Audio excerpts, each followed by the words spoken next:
What up, survivors? Welcome to T180, the horror movie podcast, taking you on a ride. Thank you for coming. I'm AJ. And I'm Janae. And baby, spring is slowly coming to a close. Gemini season is in full effect. I'm not one, My but I mom love is. y'all. Ooh, how's that? You know what? That explains a lot. You know what? I'm pretty sure by the time this episode comes out, her birthday would have been passed. So happy birthday. I will tell her that you said happy birthday. I forgot what her moon is though, but it's something that's explained. Oh, she's a Virgo moon. Ooh. Yeah. Now how does that clash with you? Tell the people, because they don't know your chart. I was about to say, now do you see, like, based off of what I said, what I go through? That's why I'm like, I know your chart, but they don't know your chart. They don't know your troubles. So I am a Sagittarius sun with a Scorpio moon and a Capricorn rising. Jesus. Right. So me and my mama butt heads like crazy. Okay, because it's like that Virgo moon and that Scorpio moon ain't doing y'all no favors. None. Okay? None. I'm so sorry. Ooh. Because it is June, you know what's good, right? It means it's a new theme. Welcome to the Cookout, survivors. But you know, everybody can't be invited to this cookout. Y'all already know how this goes. Now listen. I know it's plenty of rules for the cookout and who can attend, but one of the rules is that you have to know some of these hood cinemas, as I love to call them. And listen, because Janae, just go ahead, incriminate yourself. And it's okay, sis. I'm not even going to say incriminate. It's okay, because y'all know that my black card has been revoked because I did not watch BET growing up. I didn't watch Juice until my sophomore year in college. Oh, I thought you was about to just say you just hadn't seen it. I was about to say, oh, wow. No, I was forced to watch it in my sophomore year in college. We can cover Juice on the podcast because it takes a left turn into horror. Like, ooh, Jesus. It's not a horror film by any means, but like if you watch it, it definitely turns straight into a horror film at one point. You're just like, damn, Bishop. Yeah. So there's a few classics that I have not seen, and just for the simple fact that I just missed the boat and just never went back around to watch it. It's cool because it's plenty of people just like you, but it's okay because that's what we're here for. But remember, you can see all the movies we're covering personally by visiting our IG, D180 Podcast. Click on the park themes, highlight, and there you go. You all set. And then you can do your homework all month. Every Friday when we drop, you'd be like, I bet I seen this one, I seen this one, I seen this one. I mean, one of them is a deep cut. The rest of them, I feel like at some point you should have some type of recollection of it, you know? These were all new to me. Really? Okay, so we doing, all right. So we're about to talk about Tales from the Hood. Mm-hmm. The next week, we're doing Tales from the Crypt Demon Night. Mm-hmm. Then we're doing brand new. Mm-hmm. Death by Temptation, and I haven't seen that one. I've heard of it, but I've never seen that one. And then last, we're going to do Bones. The only Bones that I know is the TV show. Oh, gosh. Okay. And that's my show. It's cool. I really love the movie Bones. You already know I love Snoop, so you already knew that was a go. And it's a lot of black famous hood famous stars in there, just like this movie. You already know how it is. Well, I guess you about to learn. It's okay. I got your park recommendations. You ready? Oh, wait, no. This week, for your park recommendations, I cheated a little bit.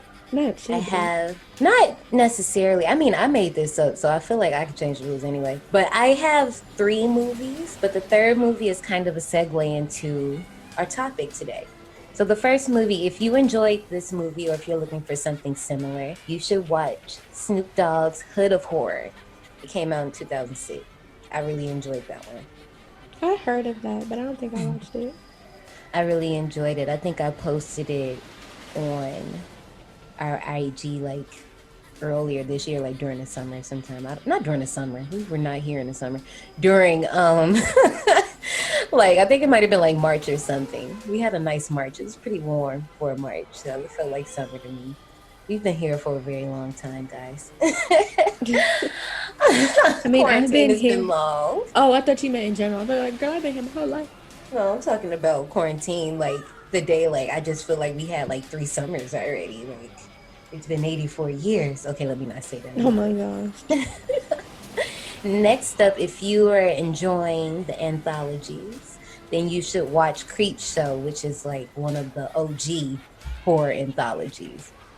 Like not the new one that's on Shudder, like the OG. The movie, like because isn't the one on Shudder a TV show? mm-hmm, Yeah, mm-hmm. I thought so. And then last, if you like this one, a lot of people years and years later, when this movie came out, a lot of people brought up Tales from the Hood.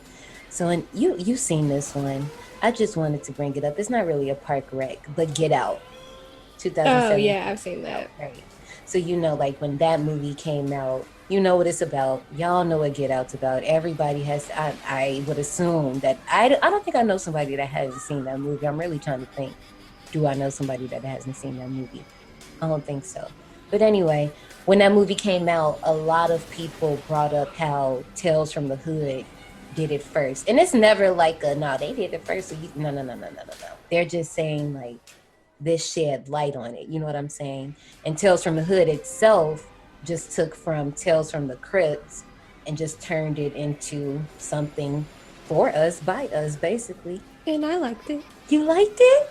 Mm-hmm. Okay. I mean, okay, never mind. I'll just leave it at that.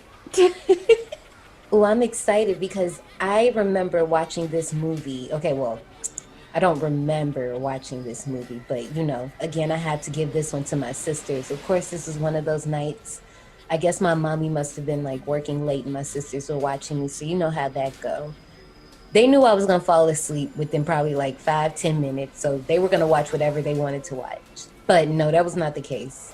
I remember seeing this. And although until recently, I didn't really remember like storylines and all of that, I never, shout out to my roomie, hey girl, I never forgot those dolls. She didn't either. And then next up for me was Mr. Morehouse because I never forgot those eyes. Like them contacts, they look good in 2021, okay? I was kind of expecting some of the effects, and I think like it's one effect in the movie that I'm like, ooh, y'all shouldn't have did that. But the rest of them look good. Yeah, the contacts, I had questions. Like, can you see? And you know how I had my issue with them contacts I tried to put in Halloween. Yeah. This wasn't working. We really stood there. It's like, oh, sorry. I was trying as best as I could. I was like, I tried to take mine out so I could show you. I was like, I'm sorry, I'm not making this any better. It's kind of like that Peppa Pig situation. When Susie could whistle and Peppa couldn't. Yeah, because I could not put them contacts in my eye. And then I just kept taking mine out and putting it in, trying to show her it's easy. But then once I did get it in my eye, then I couldn't see, and it was like scratchy and uncomfortable. And then I couldn't figure out how to take them out. So my cosplaying days are not going to be long-lived if it involves contacts, because at this point, I can't do it. That's why you remember when we were talking about the Evil Dead when we did Spring on the remake, and I made a comment about the contacts, the eyes, because in the original Evil Dead, whenever you get around to watching that one, girl, they was injuring them actors. They was abusing them. Them thick ass contacts. They like. And that's what that looks like. That looked like Mr. Morehouse. That's what his contacts look like. I think it's because his are ice blue, and you know me. Anybody with ice blue eyes, you freak me out. I'm telling you right now. There's an actress. She's in The Stepfather 2. I can't remember her name right now, but she has these ice blue eyes, and it just looks like she's a part of the Eternal Rest gang. And I just, no. Like, she just don't.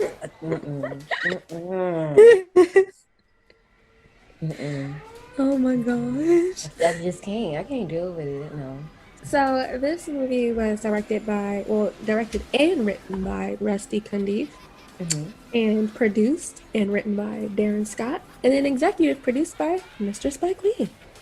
Yeah, Mr. Cundieff, he has a lot of film credits to his name. Like He does. he's done things like School Days, Sprung, of course, the long-awaited sequel to this movie, Tales from the Hood 2, just the Chappelle Show, so many seasons of the Chappelle Show. He hood famous, as Prim would say. I don't know if y'all watch this YouTube channel called Prim's Hood Cinema. I'm gonna link his video to this episode that we're doing now below. And he's a good time. He's funny. I absolutely adore his channel, so I think y'all should watch him. But yeah, he always says that he's an all-star. Like, I love it. Even Darren Scott, like, he has they're kind of like a little tandem duo too, I noticed, but he has a lot of little credits as well. Like, he did The Stepfather too, and I just mentioned that. I didn't even think about it. I just brought it up. But one more person I want to bring up before we move on is the music composer, because through this whole movie, the music just kept enticing me. Even the violin through the third story, KKK Comeuppance with the little violin. I was like, the violin here kept making me think, and I couldn't figure out if it was Drag Me to Hell soundtrack. Well, I can't wait till we do that movie. Or was it The Dark and the Wicked? And it might be both. And I went to look to I've heard that violin before.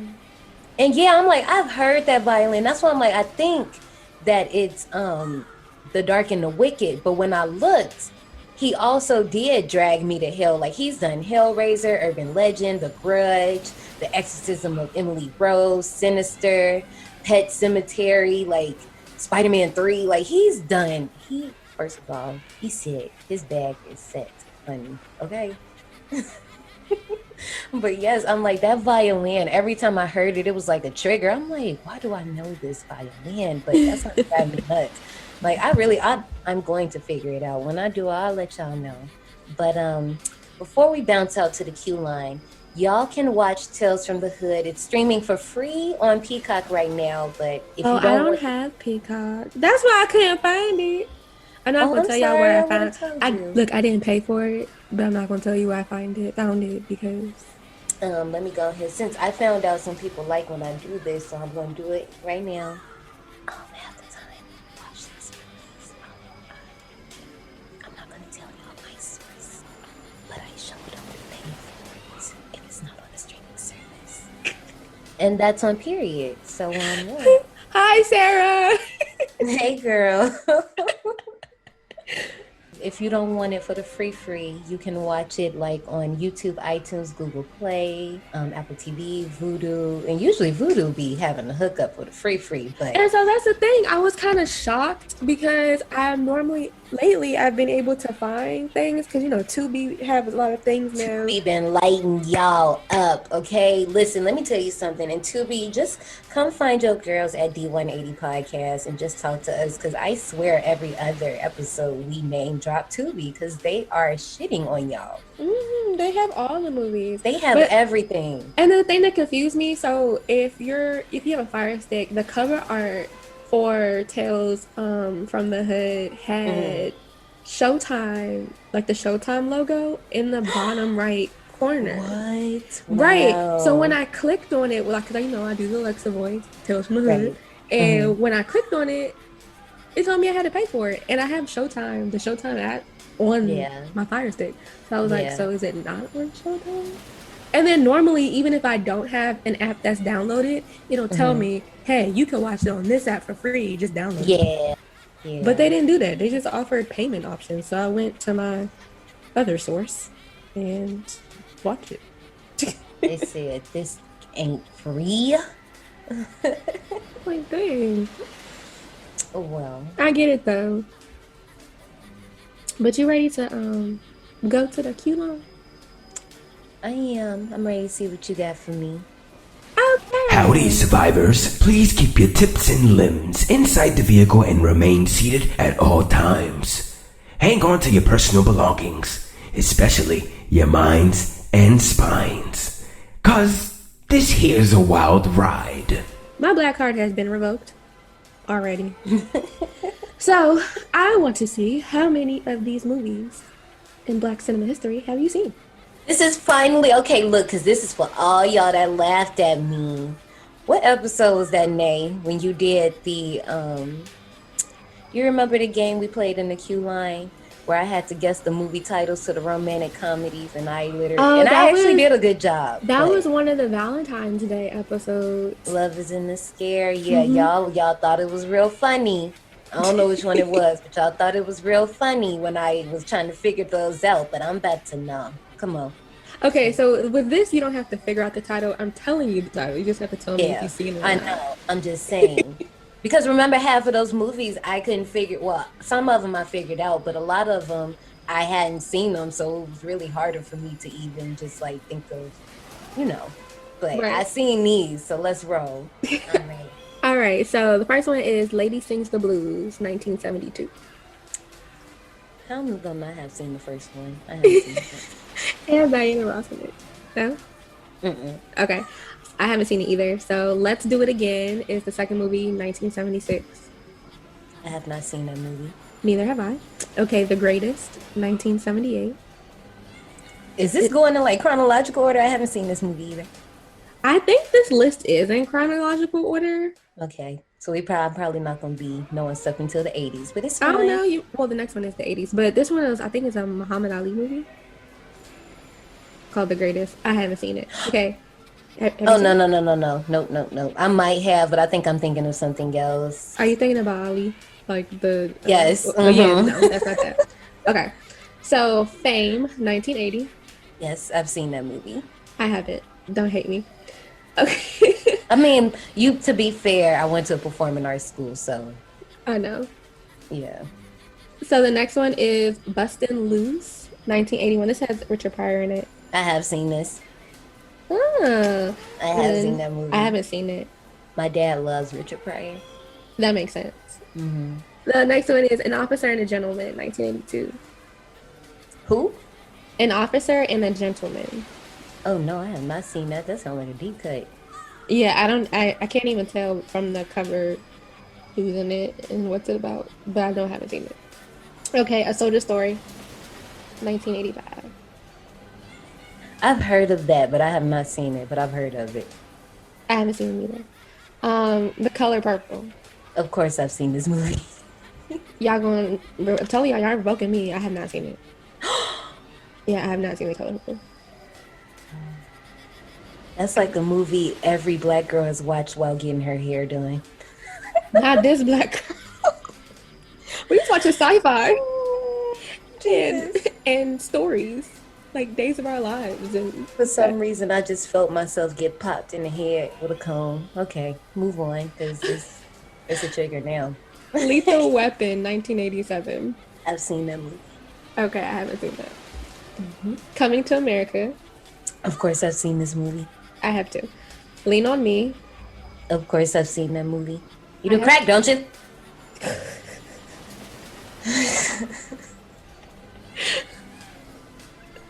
I wasn't ready. Okay. Glory, 1990. I've seen that movie one time. Literally one time, and decided that was all we needed. I haven't seen it. That's all you probably wouldn't like it. The next one, y'all definitely gonna hate me for this. Boys in the Hood. Jonay, you have not seen Boys in the Hood? Nope. Yes, ma'am. All right. We might have to turn this into a Black Cinema podcast. Girl. Rest in peace, John Singleton. He did his thing on that movie. Yeah. So I'm going to check that off for you because I know you've seen it. Sister Act. Yes. Same. All right. Malcolm X. Yes, I've seen that movie. Okay, so does it count that I haven't seen it all the way through? Like I've seen bits and pieces? I mean, I feel like that counts. Like, you know what it is, you're aware of it. I feel like that counts. Okay. Waiting to Exhale. Of course. Another movie that black girls know they've seen getting their hair done. Yeah, I've seen that. And how can you not know the iconic Angela Bassett scene? How? Did you see that Facebook post where somebody did that as a divorce photo shoot? No. Girl, I gotta find it and send it to you. Somebody got Please divorced do. within like the past month and recreated that photo shoot for her divorce. I love that. I'm good for her. Good for her. I love saying good for her because good for her. A Time to Kill. Oh my gosh, I saw this movie way too young and it traumatized me. I haven't seen it. I'm probably not gonna watch that. I saw that way too young. And But you've seen this next movie, and so have I. Soul Food. of course. And mom the part where they be dancing on the dancing in the beginning, my mama always make me cover my eyes. And in the bathroom scene, Bobby peeking. Oh my gosh. How Stella got her groove back. Of course I've seen this movie. I've seen that too. All right, The Best Man. Of course. I got it on DVD. Remember the Titans. Yes, I've seen this freaking football movie. My daddy went to the high school. To the high school movie? Mhm. Oh, that's dope. Yeah. It's very interesting. Actually, a lot of people that I grew up with went to that high school. Shaquille, that's where Shaquille went to high school. Hey, Yeah. Shaquille. Hey. Then we have Ali. Oh yeah, the one I was thinking about earlier. Yeah. And then Antoine Fisher. Of course. Wait, I have feel seen like Antoine Fisher. I specifically remember watching this on a bootleg. I remember my mama crying. Yeah, a lot of tears. Yeah, I just remember everybody being very upset about this movie. It's not funny, but y'all know. Dark humor. Yeah, Fighting Temptations. Of course. I've seen that too. Ray. Yes. Oh. That movie makes me so sad in the beginning with his brother. Okay, move on. Crash. I feel like everybody lost it when this movie came out. This is another movie I saw on, and everybody was freaking in this movie. The title is not ringing a bell to me. Like everybody was in this movie, and I swear everybody, mama and they daddy, was watching this movie. Like Ludacris was in the movie, Don Cheadle was in the movie. Miss Newton, I don't know how to pronounce her new name. It's not Tathambi anymore. She changed it, but I'm trying to be respectful. Matt Dillon was in it. Terrence Howard. Who else was up in there? Lawrence Tate was up in there. Loretta Devine was. Everybody was up in this daggone movie. Okay. It's not ringing any bells for me. Yeah, I mean, I haven't seen it. It came out in 2004. We wasn't ready. We wasn't watching them yet. All right. Well, as you can tell, I haven't seen it. But the next one is The Pursuit of Happiness. The who? Pursuit of Happiness. I have not seen that. That name sounds foreign to me. The Pursuit of Happiness. Oh yes, I'm sorry, girl. It sounded like you was speaking Spanish. Like I didn't know what the F was. That's how that. Yeah. I've seen that like too. Low key, it sounded like you low key said prosecco. Like I was like, what? What movie is this? Like, yeah, no. Yes. The next movie is The Great Debaters. Yes. I've seen that. Yeah. Okay, The Secret Life of Bees. Okay, let me tell you something. My best friends, hey Nita, she got so pissed at me. We was at her house. It was a group of us, and we watched that movie, and they got mad at me because I didn't cry when the scene. If you know what I'm talking about, when the scene happened, they was all crying, and I was just sitting there. They got so mad at me because I didn't cry. I was like, I don't even think I watched this. I feel like I tried. No, you know what it was? Mm-hmm. So back when Netflix had DVDs, I put it on my DVD list. Every time we were about to watch it, we never watched it. And I ended up sending it back and getting something else. I know, because like everybody was like, we don't want to watch that. So I just mailed it back. I mean, it was a good movie, but they were clearly moved by it more than me. That makes sense. That happens a lot to me. I know some movies I'll be laughing. They be like, Johnny. Hey, I have a weird response to certain things. Okay, the next movie is Precious. Of course. I have not seen that. Oh, what? Yeah. First of all, I just choked because I was about to say, of course, who hasn't seen this movie? And here you are. Me.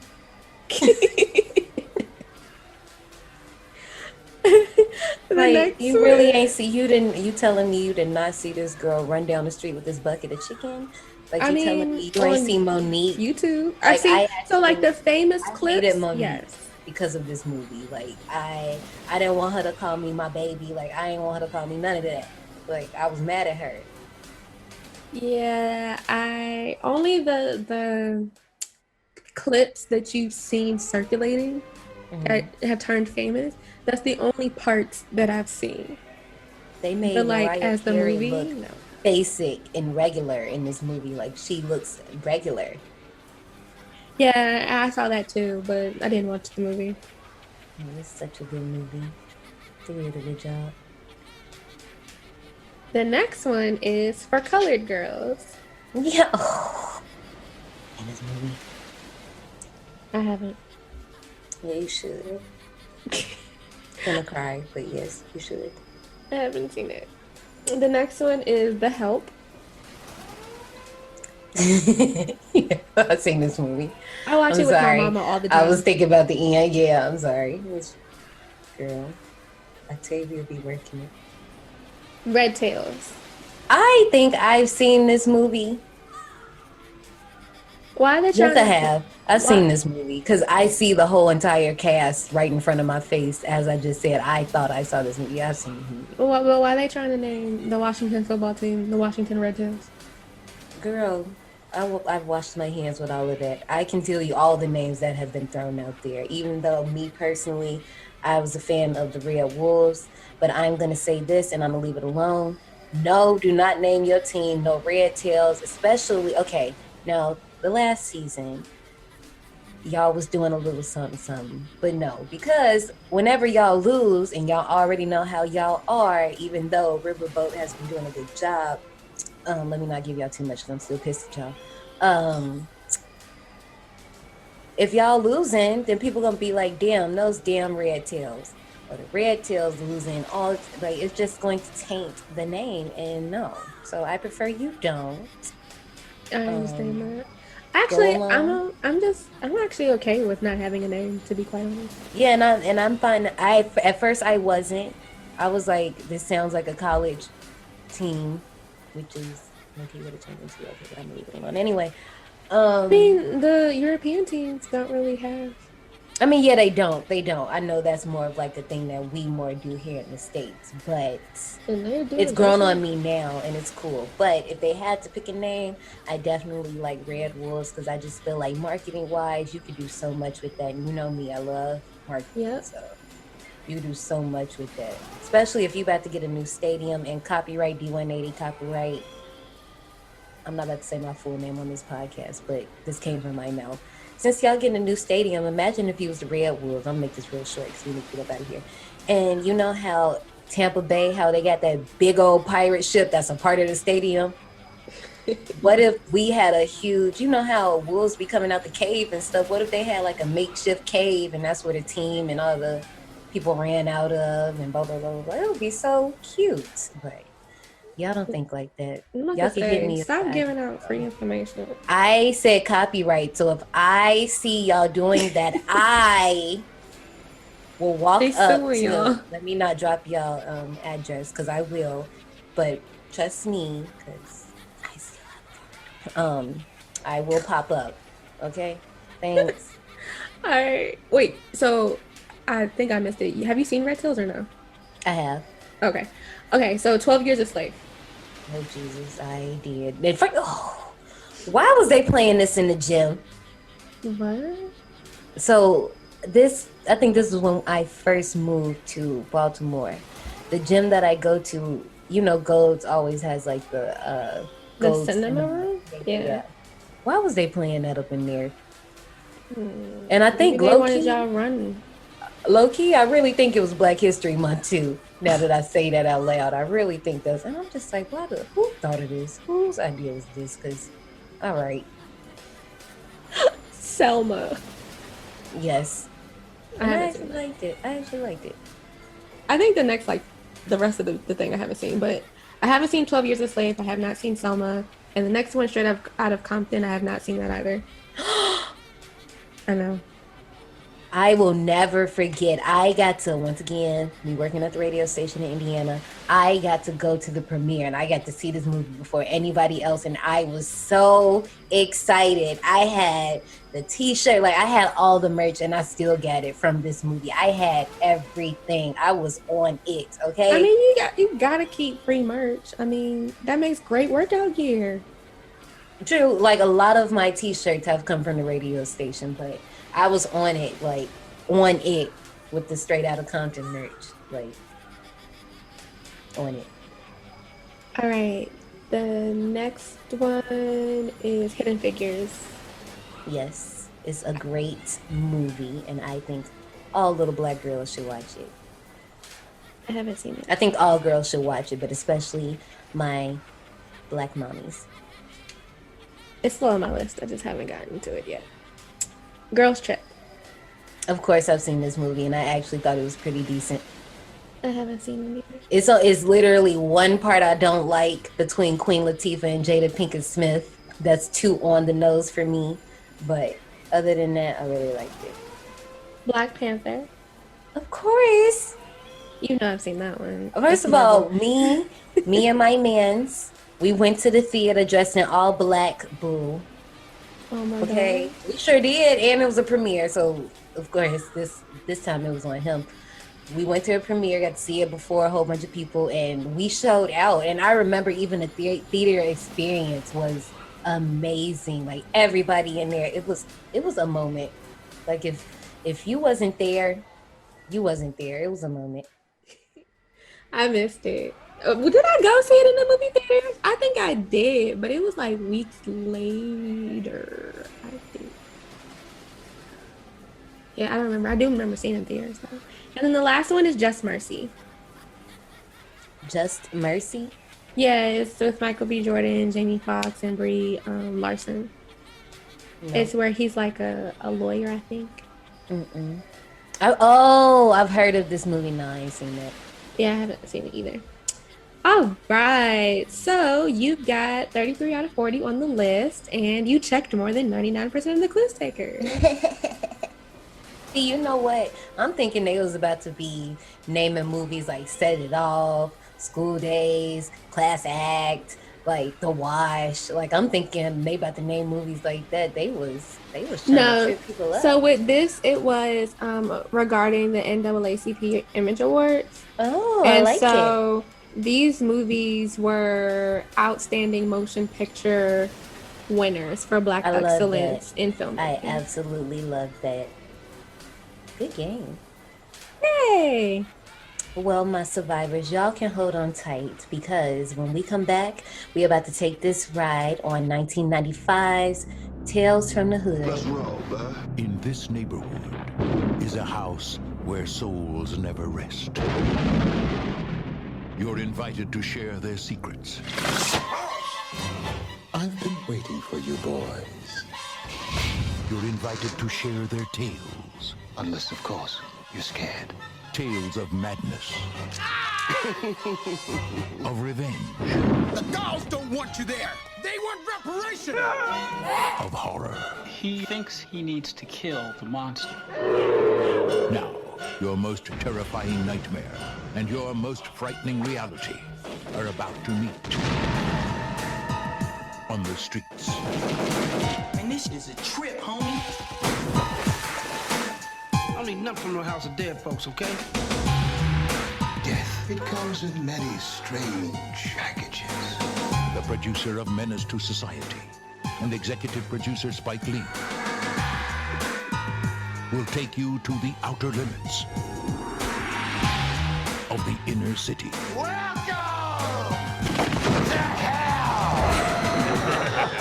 Welcome to hell. Tales from the Hood.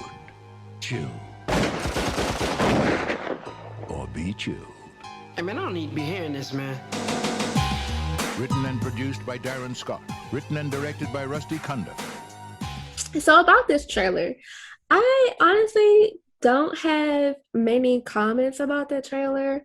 I think it's pretty standard, straightforward for an anthology. I actually liked it better than VHS. Yeah, because it reminds me of every trailer that be on BET, to be quite honest, and I liked it. Yeah, I agree with you. When I watched it, I was like, oh, okay. It's one of those movies. Like, it gives you that little beat that just already lets you know what type of movie this is. Then with the narration, you're just like, okay, cool. This is what we're getting into. It starts out with your main story. So yeah, this is Welcome to the Mortuary, and basically how it starts off. But even before it starts off, can we talk about like how this movie opens with like the close-up shots of the skeleton? Yeah, it was weird. It looks really good. I mean, yes, the skeleton was good, but it's still weird. Like close-ups of dead things is weird to me. Girl, you in the wrong genre, sis. Because we're seeing hella close-up of a lot of strange things. Okay. So we got Stack, Ball, and Bulldog. And look, that's the only time y'all gonna hear me call them these names. Because in my head, their names is Chicago, Stacy, and Junior. Yo, he got out the car. I was like, oh, that's Stacy. Right. So you got DeAndre Bonds, who plays Stacy. Well, he plays Ball, but that's Stacy from the Wood. And that was this movie was actually his film debut. It was? I didn't know that. Mm-hmm. That's so sad because if y'all like, I don't want to get too much. Yeah. So sad. So sad. Then you got Joe Torre. He plays Stack, but that's Chicago. And he and a whole lot of other stuff. And then you got Samuel Monroe Jr., who played Bulldog, but that's Junior. Basically, listen. Basically, you know how it's always a Hispanic person that plays a Hector? That's him. He's always the black character that plays the rough nigga. Always. Like, his role in Set It Off, his role in Menace to Society. Like, him and Omar Gooding from Smart Guy Mo, like, they both are great at playing tough guys in black cinema. Like, as Prim would say, they small stars. And see, here's the thing. I didn't recognize him because, one, I probably only watched half of Set It Off. Yes, my black card has been revoked. And as far as Menace to Society, I don't think I've seen that either. I know. Girl. All the staples I have missed. Girl. I know. You gonna sit at the kiddies table at the cookout. Hey, as long as y'all give me alcohol, I'm fine.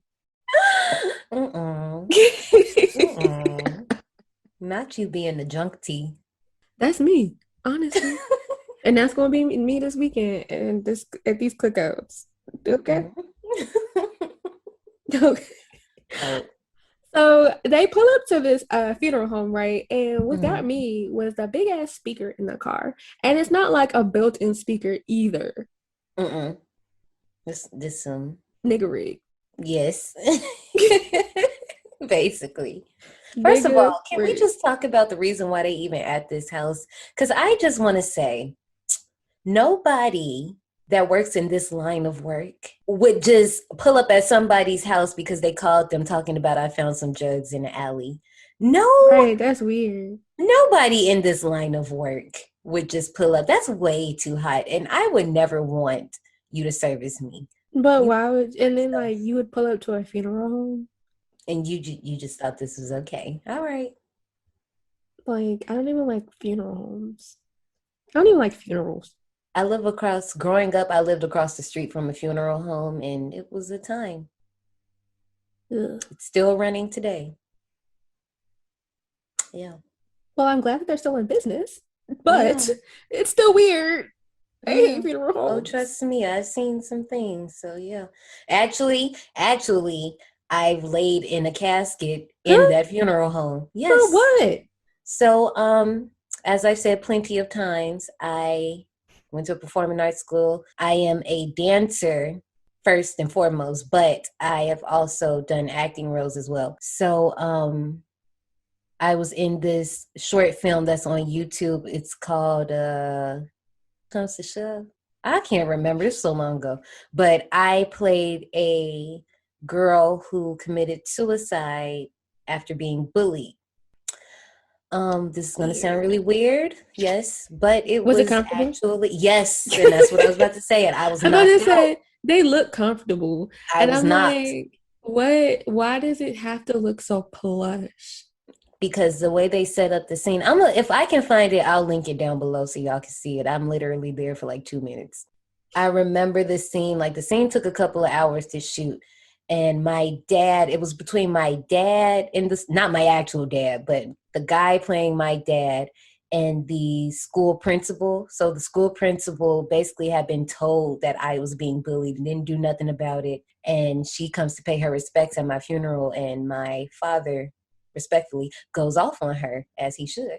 So yeah, Interesting. I mean, it's more to the story, but when we were shooting the scene, like they had to keep doing and getting the lighting right, and the whole time I'm just laying in there with my little orange dress and this wig that they put on me. Child, you know what, I could have brought this story up later because I was looking better than somebody else that was laying in a casket. I'll say that. Continue. The funny thing about it, they go ring the doorbell, right? Mm-hmm. And while Mr. Sims, played by Clarence Williams III, scared the fuck out of him, and Stack turn around and knock himself the fuck out. Dummy. Also, everybody should know Clarence Williams III. Yes. You ain't even got to run through his credits. Like, you know who that is. But he creeped me out this whole movie. Even, you know what? Because even in Purple Rain, he scares me. Really? Mm-hmm. He scares me in Purple Rain because I always forget that's him. Wow. I got goosebumps talking about it. All right. Ooh. Oh. I want to watch Purple Rain now. Well, add that to your go to sleep playlist. I could. So when they get up in there, Mr. Sims is making Chicago a little ice pack or whatever.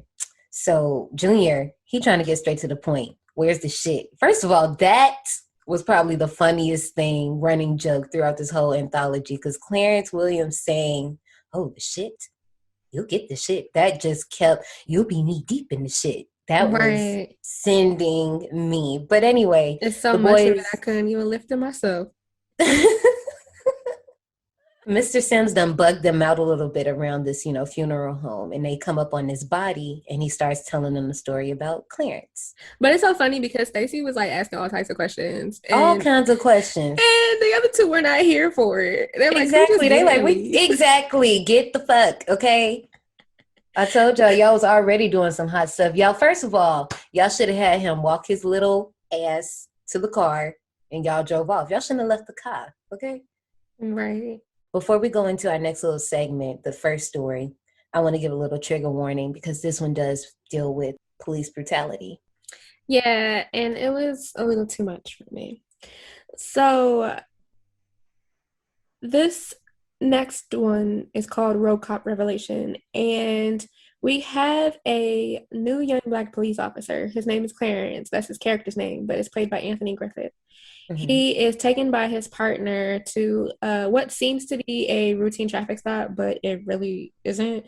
They was harassing a Black man and busted his taillight to make it seem like that's what they pulled him over for. Right. But they come to find out that this is a prominent politician in the area, Martin Morehouse. Yes. And the beef is that Morehouse is trying to stop Cricket Cops from selling drugs in the 6. And the Cricket Cops is like, no, we ain't going for that shit. So we about to fuck with you, basically. And Clarence finds out the identity of Martin Morehouse while he's getting beat the fuck up. So yeah, it's very graphic. And the thing, and I'm not going to get into it like how we normally get into the scenes, but my whole thing was, how did you not see all that was happening outside of your peripheral? Yeah, like, was you that focused? Because I know it was 3 cars there. Like, they was the last car that pulled up. But the way that the fight happened, like, you had to have heard the commotion and seen all of it. Like, the glass broke. You didn't hear the glass shatter. Your door was open. You've had to heard the glass shatter. Right. So once Clarence actually finds out who Martin really is, he goes to try to break it up. But of course, they stun his ass. And they leave after effectively almost beating Martin within an inch of his life. Because Clarence, once he finds out, he's upset about it. And they promise him that they're going to take him to the hospital, but they don't. And even on the ride back, Newton, who I want to talk about for a second, Newton Hauser, played by Michael Grew Massey. I don't know if you know him, but he passed away in 2016.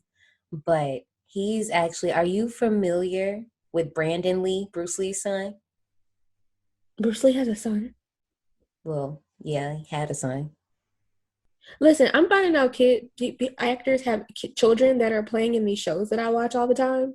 And I'm like, yo, they have a child? Well, see, Brandon is no longer with us, unfortunately, because this character we're talking about accidentally shot him on set. Oh. Yeah. One day we'll review this movie, so I won't go too far into it. But for those who do know, Michael Grew Massey played a character called Fun Boy in The Crow, and there's a scene where they shoot a gun at Brandon Lee's character, who's the main character. He plays the Crow. And what happened was the prop guys who were in charge of the prop, weeks earlier, they used that same gun for a scene in the movie. But the way that the scene was staged, you could tell that the prop bullet was fake. So what they did was like dress it up to like make it look real. And when they disposed of it, the lead tip got lodged into the gun. So when they reused the gun and used the blank, and when Massey fired it, the lead tip came out with it. And that's what did it. Yeah. It's pretty sad. But yeah. And then you already know what that kind of carries, being the one that did it. So it wasn't his fault, but he shot it. But of course, that guilt. My God. Yeah, but speaking of, these little policemen ain't guilty, because after they done did all this, they done took Mr. Morehouse down to this dock, injected him with drugs, and put some more drugs in the trunk. First of all, Gucci told y'all to stash it in the fender wall and stash it in your tire. But anyway, they making it seem like he was the corrupted one the whole time. Right. And they push his car into the lake. Dunzo. And right when they push his car into the lake, Clarence wakes up a sweaty ass mess a year later.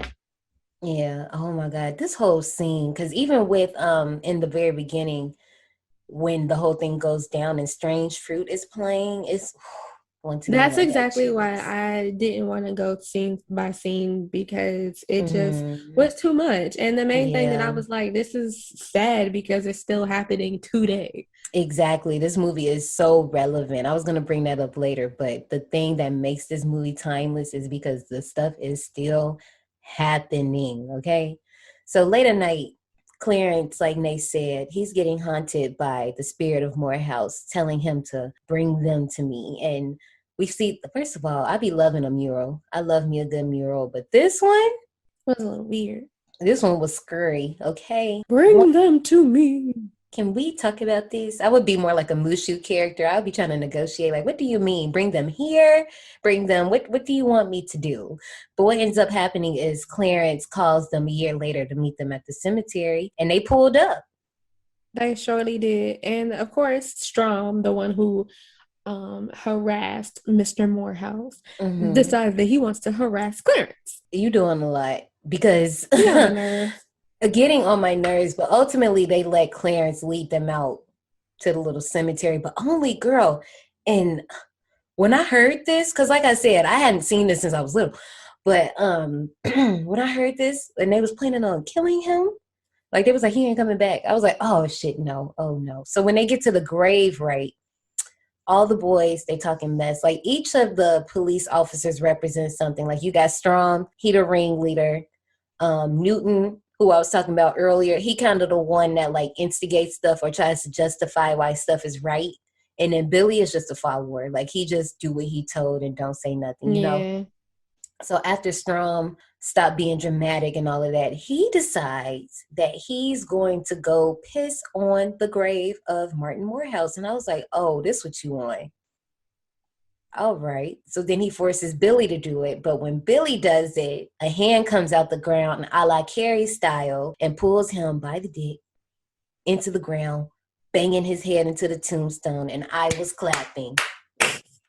That's what you get. Pissed me off was like while he's peeing, they was about to kill Buddy Clarence. Like it's just a lot. Like it's, and that's why I'm like, when you watch this movie, some stuff you don't notice, and then some stuff you watch, and you're like, dang, they was really on that. Like Right, I said, this was 95. Both of them. Both of the guns pointed at him, about to execute him. It's excessive. It's too much. I will say that the effects on this part looks great because once the hand pulls Billy down, the ground erupts once again, Hill House style, and it looks so good. I forgot the name of the guy who did it. I want to say his name is Kevin. It's always a Kevin, but the cops, when he gets out and Billy is just in the grave with his heart ripped out, and then Morehouse is standing on top of it, I was like, oh no. And then, so why, when he got snatched into the grave, Strom dumbass wanted to shoot at the headstone like that was going to do something. Like, what? Wasting bullets. But actually, I'm fine. And you know how I feel about wasting bullets. Well, actually, I'm fine with them wasting the bullets because y'all need to be murked. Y'all deserve to get bodied. Okay? I hate, like, the wasting bullets in movies freaks me out. Like, no, we talked to Bumber in the Hills Have Eyes when Daddy, pop, pop, pop, Daddy. I was like, why are you wasting? You detective? I don't know, some detective. So now that Martin is standing over him, zombified, Newton shoots at Martin, thinking that's going to do something. He dead. Undead at that. Okay, first of all, this like he pops up everywhere because they try to escape him. And there's a part I love it when they was like, how far is he behind us? And they look and he's far behind. And he's like, where is he? And he's right there. Them contacts. I said, ooh. Yeah. The little cuts in his face and his head, like they look so good because I hate, and you know me, and I'm sorry because whenever we do this movie, I'm gonna bring this up, but Pet Sematary, for example, and I know sweet little baby Gage, hi Miko, when they brought him back, I think he just has like a small little scar, but okay, you ain't seen that movie yet, so I can't tell you what happened, but he only has like a small little scar, and I'm just like, I don't know if that's accurate or not, but okay. But I like that this one actually had damage to the body, and it was good. It did. It reminded me of Thriller a little bit. Yes. But I don't think Landis worked on this one. But I know I made a joke earlier, but I just thought about it. The effects are done by K&B Effects Group. And his name is Kevin? It might be, actually. Let me look again. It might be. No. Nope. Robert, Greg, and Howard.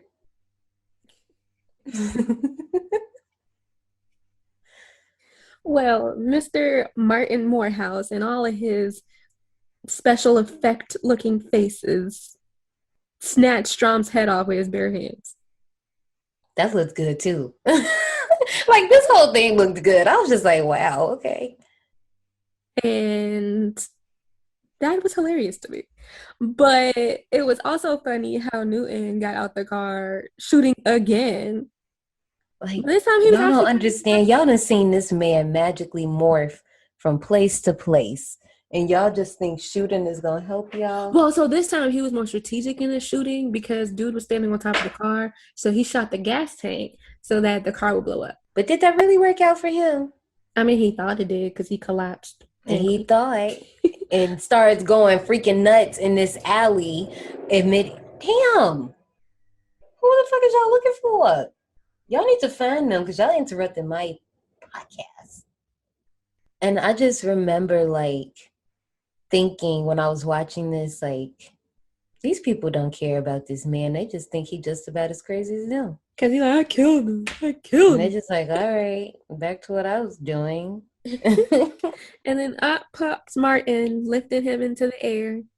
And yo, when he ripped his shirt open, I was mad at his insides. What the fuck was that green shit? I was trying to figure out, was that supposed to be, because it's not a bong, but I was trying to It was figure like a out, bubbling potion or something. but is that supposed to be like, I know what I want to say, but I ain't trying to be that explicit. Is it supposed to be like a drug device? I don't want to say the actual name, but to cook it. I don't know. Okay. Oh, That's I what know I what was you mean. thinking. Yeah. Mm-hmm. I don't know. That's what I was thinking. But it was weird. And I was like, how is he functioning? Like He undead. It don't matter. right, but it just didn't make sense to me. And that's why I thought that's bones. what that was inside of him, because you know that the cops were crooked and they were planting drugs. Right. And you know, I was thinking like that was supposed to be like a trigger, like, yeah, you remember you was doing this, all right, but I'm not done with you. He sends all these used syringes flying into Newton's body, pinning him up against the mural, and the effect when he melts into That the was mural, disgusting. it looked so good though. I thought it was, because I remembered that. And when it started happening, I was like, oh, okay, this little effect is about to happen. It's probably about to look terrible. I was wrong. It looked great. It looked good, but it was disgusting during Yeah. it. But I like the way the mural turned out. Like that's whoever did that artwork, bravo. Did a great job. But we not done with this story, are we, Nay? Because No. somebody still got to get theirs. Yep. So Martin pops up, Clarence pops up, and Clarence is like, "You satisfied now?" Martin like, "Nigga, nah." Where your ass was at when I was getting my ass beat up? Where your ass is at when I didn't feed. Basically. The next thing you know, Clarence is in a mental hospital. And the two orderlies let it be known that he was the one who was charged with killing the cops that night. And that was the end. Well, now we back in the funeral home, and we get a little story about how perception and reality are pretty ambiguous. And we see another body, but it's something going on with this body. It ain't about the right. Yeah. We don't know what's wrong with the body yet, but Bulldog and Ball ain't here for it. Okay, so And now Stack is like, can we just get our shit and go? at this point, because listen, Mr. Sims got plans for them because he's about to tell them another story. And this one is Boys Do Get Bruised. A trigger warning for this one, it involves domestic abuse and child abuse. Listen, when I watched this, I thought it was going to go left. And I got scared. I'm going to honestly say this one, good intentions, but out of the 4 stories, this one was probably my least favorite. And I feel like it could have been better than what it was. We'll talk about it as we go through it. So Okay. yeah. So we have Walter, played by Brandon Hammond. Y'all know this little boy. He literally is in everything. Most people know him from Soul Food, but the first thing that popped in my head when I saw him was Space Jam. Yeah, but no, he not dealing with those monsters. He got a different monster problem. Yeah, something is creeping in his room at night with a weird ass hand. And I'm not here for it. So at school, we find out that Walter is brand new. Mm-hmm. I guess just moved to the area. Then how you get beat up on your first day? Because he knew. That's the stereotype. You know how they be doing. New kid, gotta beat them up. No. I think I went to white schools. I probably did. Look, I think that's what the audience think. They probably like, Okay, let me explain. So if you're in the DC, Maryland, Virginia area, from preschool up until 2nd grade, I went to school in Montgomery County. And everyone knows that Montgomery County is mostly Caucasian. So I had that start. Now, from 3rd grade up until I graduated high school, I was in PG County. And if you don't know, PG County is like the largest affluent county for Black people. Like, Thriving. Right, niggas everywhere. Okay. Honestly. And it spoils you if you live here, because when you leave, you be thinking, I'm gonna go someplace and niggas gonna be everywhere. No, they not.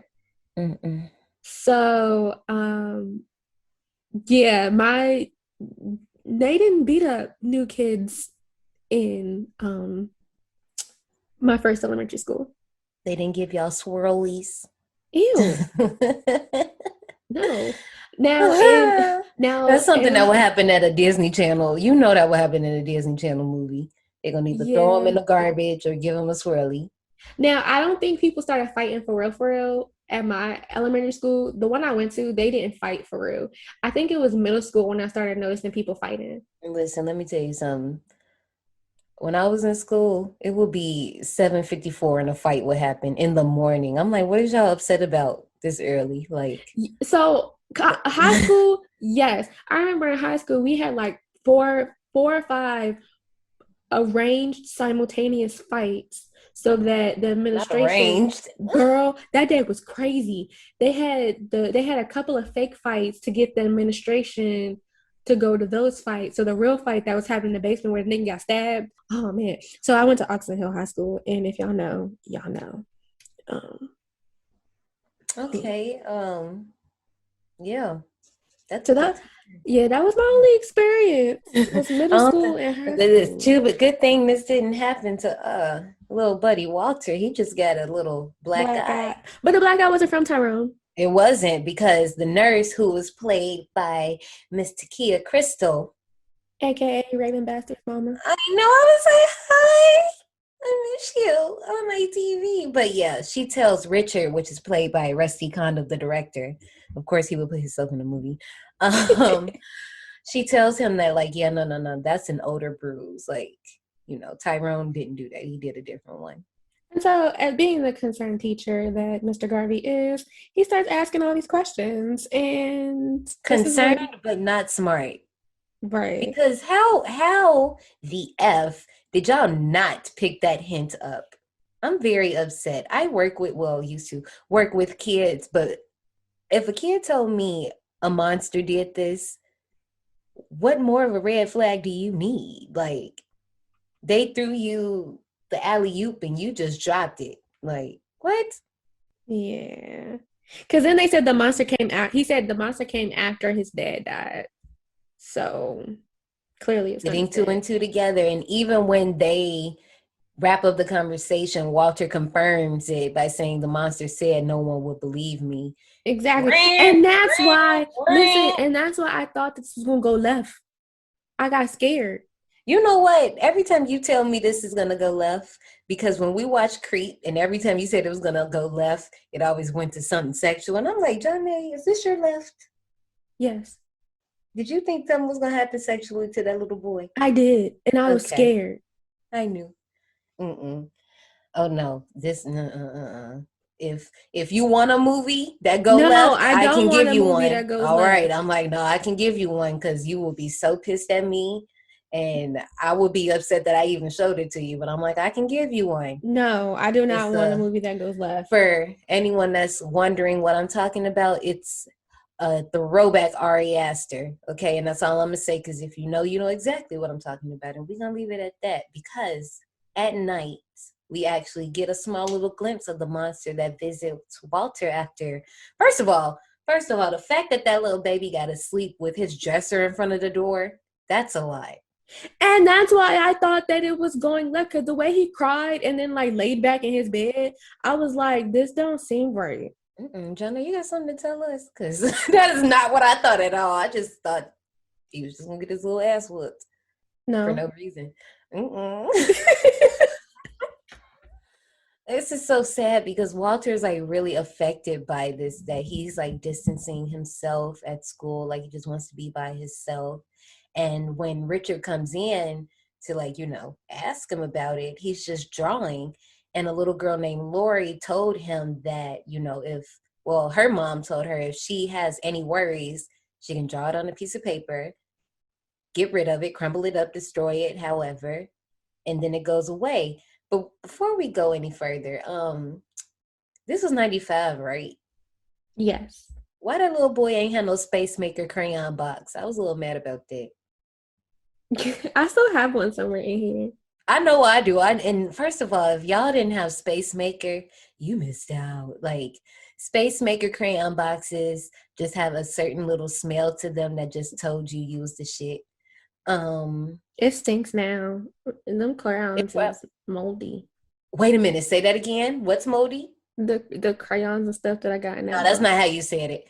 That was not how you said it. You fixed it because you. What did I say? Over here, when y'all say crayon, y'all say it weird. Y'all be like crowns. I'll be like, what? What? What the who?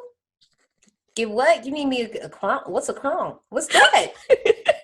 And that's why you laughing, because it's true. I was the first time I heard somebody say crayon, I was like, huh? Yeah, we say a lot of things weird. Like, y'all, rewind 15 seconds and listen really closely, because she said it just like that before I called her out, and she fixed it and said crayon. Go back. I'll wait. Ow. My stomach. I told you. I say a lot of things that don't sound right.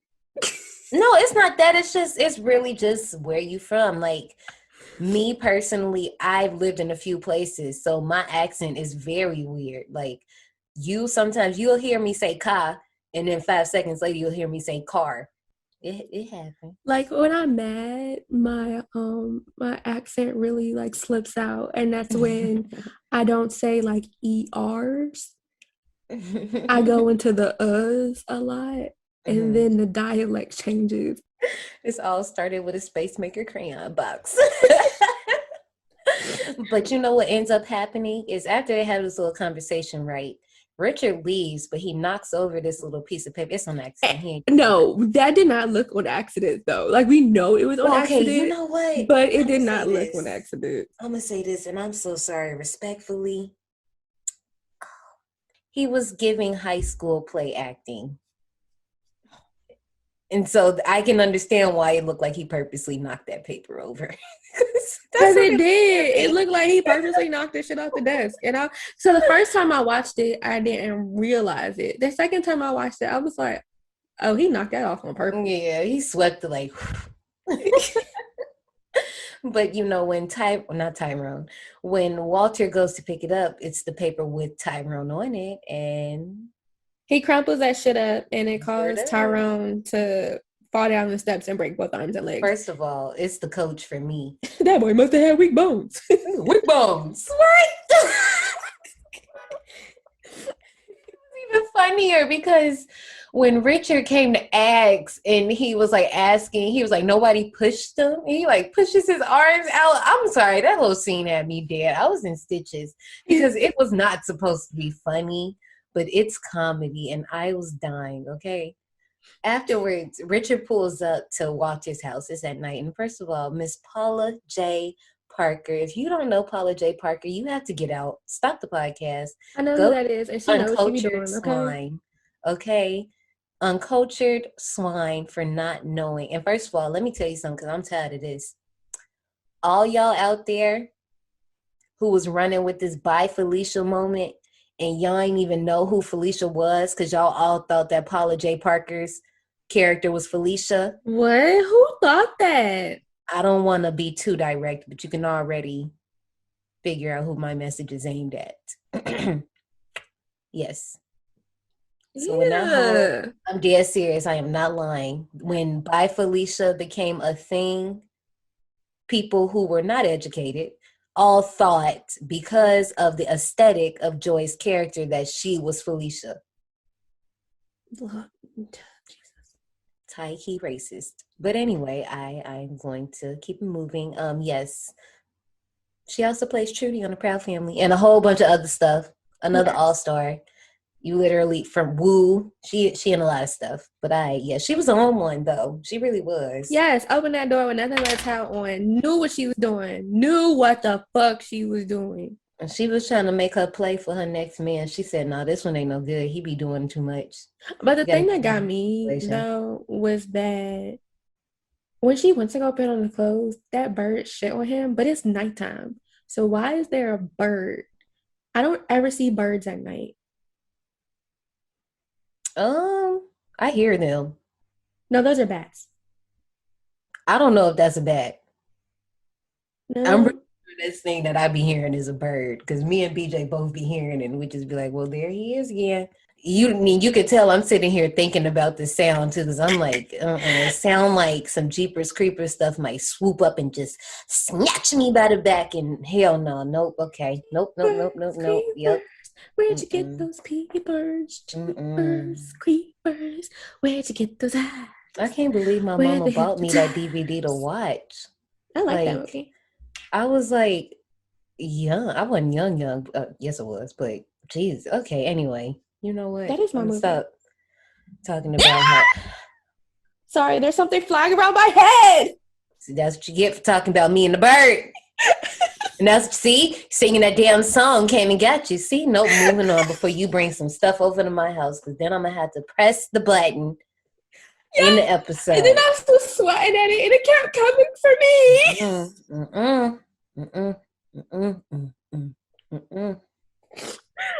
Okay. Yeah. So about this bird poop, this is when Miss Paula decides that she gonna push up on the teacher man. Okay, because girl, you wiped the bird poop and it was gone, and you was still wiping.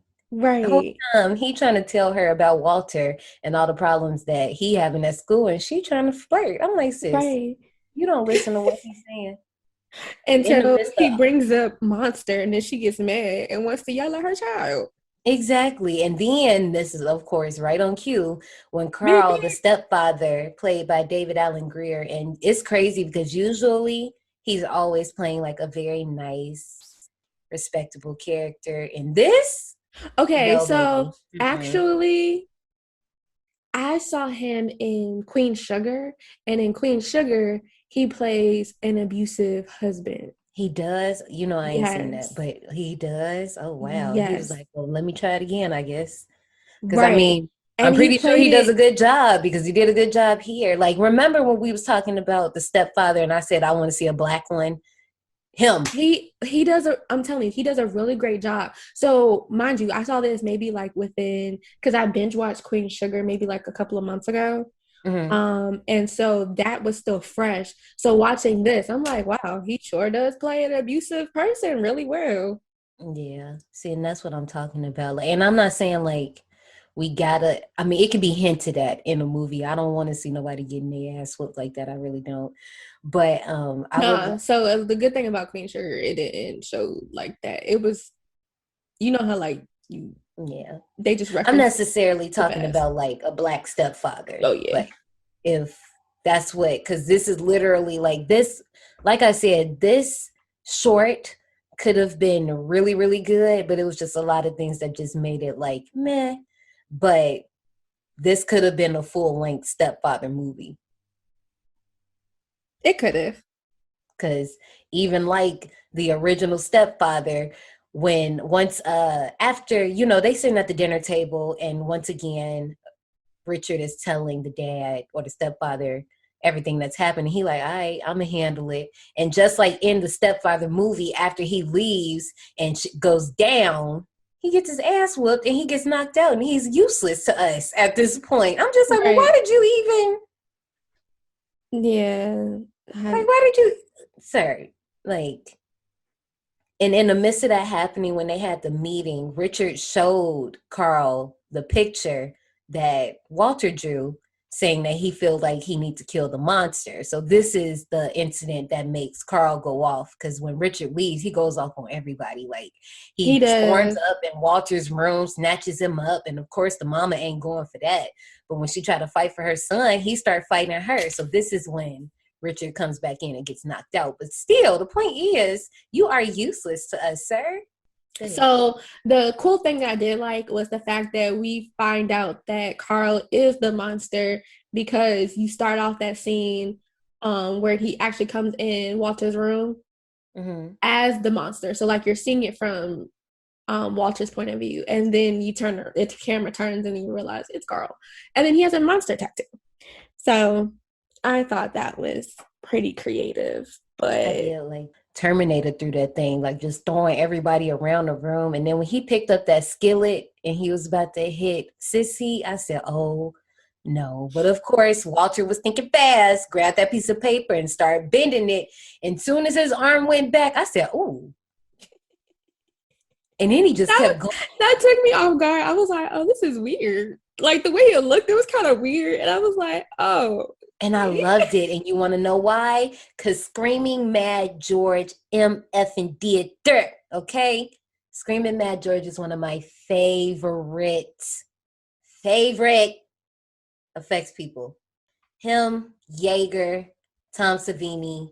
What's Heather Langenkamp's husband name? David Anderson. I think that's his name. He got a special effects team too. I love it. He was actually supposed to be at Days of the Dead. Who? Savini. I would have flipped the F out. Remember, before we settled that September was going to be Spend It All theme, and there you go. There's your theme for September.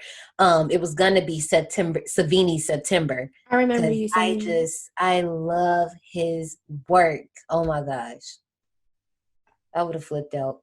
I literally forgot that was even happening the same weekend that you was going. So lucky. I'm so happy you got to go. Like, oh my goodness. And it's like the one in Indianapolis passed recently. And I was just like, wow, of course. But it's always one in Indiana. So I'm like, the next time it's one I'm probably just going to bounce out and go. The next one is in August in Atlanta. But yeah, but basically. Sissy stomped on the wadded up paper to kill Carl. But then, Mr. Garvey was like, nah, we got to finish this off. Ain't nobody going to find out about this. Walter, you know what to do. So Walter puts that paper on the burner. Encouraging it. Right. Put the paper on the burner, and then the body burst up in flames. And then now you see the burnt up casket. Not the burnt up casket. The burnt up body in the casket. I mean, pretty much. And you know what? But I guess I was about to say, I wonder why he wasn't like cremated if he was burnt, but I guess then they wouldn't have seen the mangled I don't think burnt that body. It depends. So from watching different crime shows and stuff, I think it has to be a certain temperature for the bones to incinerate too. Jesus. Yeah, so I think just from like fire alone, I don't think that it would have done it. And then plus, don't you think the fire would have gotten out of control at some point? So they probably had... I was thinking that too, but I was also thinking like, if we drawing stuff and crumpling papers, maybe the fire is only going to stay on the paper, I guess. I don't know. Well, I'm thinking that they probably extinguished him at some point. Maybe. I mean, I do the same thing when I set stuff on fire. Sorry, okay. Telling on yourself. Girl, you done exposed yourself through this entire show. We're going to close this part of the story and go back to the funeral home where Stacy, Chicago, and Junior spot this doll that falls off the wall. But actually, before we get to the doll, I want to mention that apparently in some versions, it was actually Walter that was shown in the casket when they came back to the funeral home, and not Carl's mangled body. Yeah. Now, that's not the version that I saw. The version that I saw was, of course, Carl burnt and destroyed. But I found out that, some TV versions show Walter. Oh, hecky no. And I think I vaguely remember that because you know how like you see bits of it's like now that you say it, I can see him laying in a casket as a kid, which is kind of dark. But now I want to look it up and see because oh my gosh, I got chills again. Okay. And now I don't remember if that was because I remember, like you just said, that's a memory that has been unlocked, and I don't remember if that was from this movie or another movie, but I really think that it was this movie. Or is it just like because you can just like imagine it, because why would he be in the casket? So from the research that I saw, it didn't say that the ending was different. It just said that in some versions, Walter was in the casket. So I honestly don't know. Wow. I wonder. I'm gonna have to note that down. But yes, like you were saying, the doll fell off. Stack was pissed and wasn't here for them freaking out over the body in the casket. So he slammed that bitch shut, and it caused the doll to fall off the shelf. Yeah, and then we learned from Mr. Sims that these dolls are actually a way station for lost souls. And I thought of the Booker T dolls from Spell. Yo, I know they're not the same, but that's what I thought about. But the crazy thing about it is when my first watch, I was looking at the doll and I was like, why does it look like Will Smith? Oh! But that was only when they were in the funeral home. Once it actually started, once the KKK comeuppance actually started and I got to see more of the doll, I was like, oh, it don't look like Will Smith no more. Oh, no, not you coming at my Libra, man. Sorry. Like, I have that in my notes because I was like, why does that doll look like Will Smith?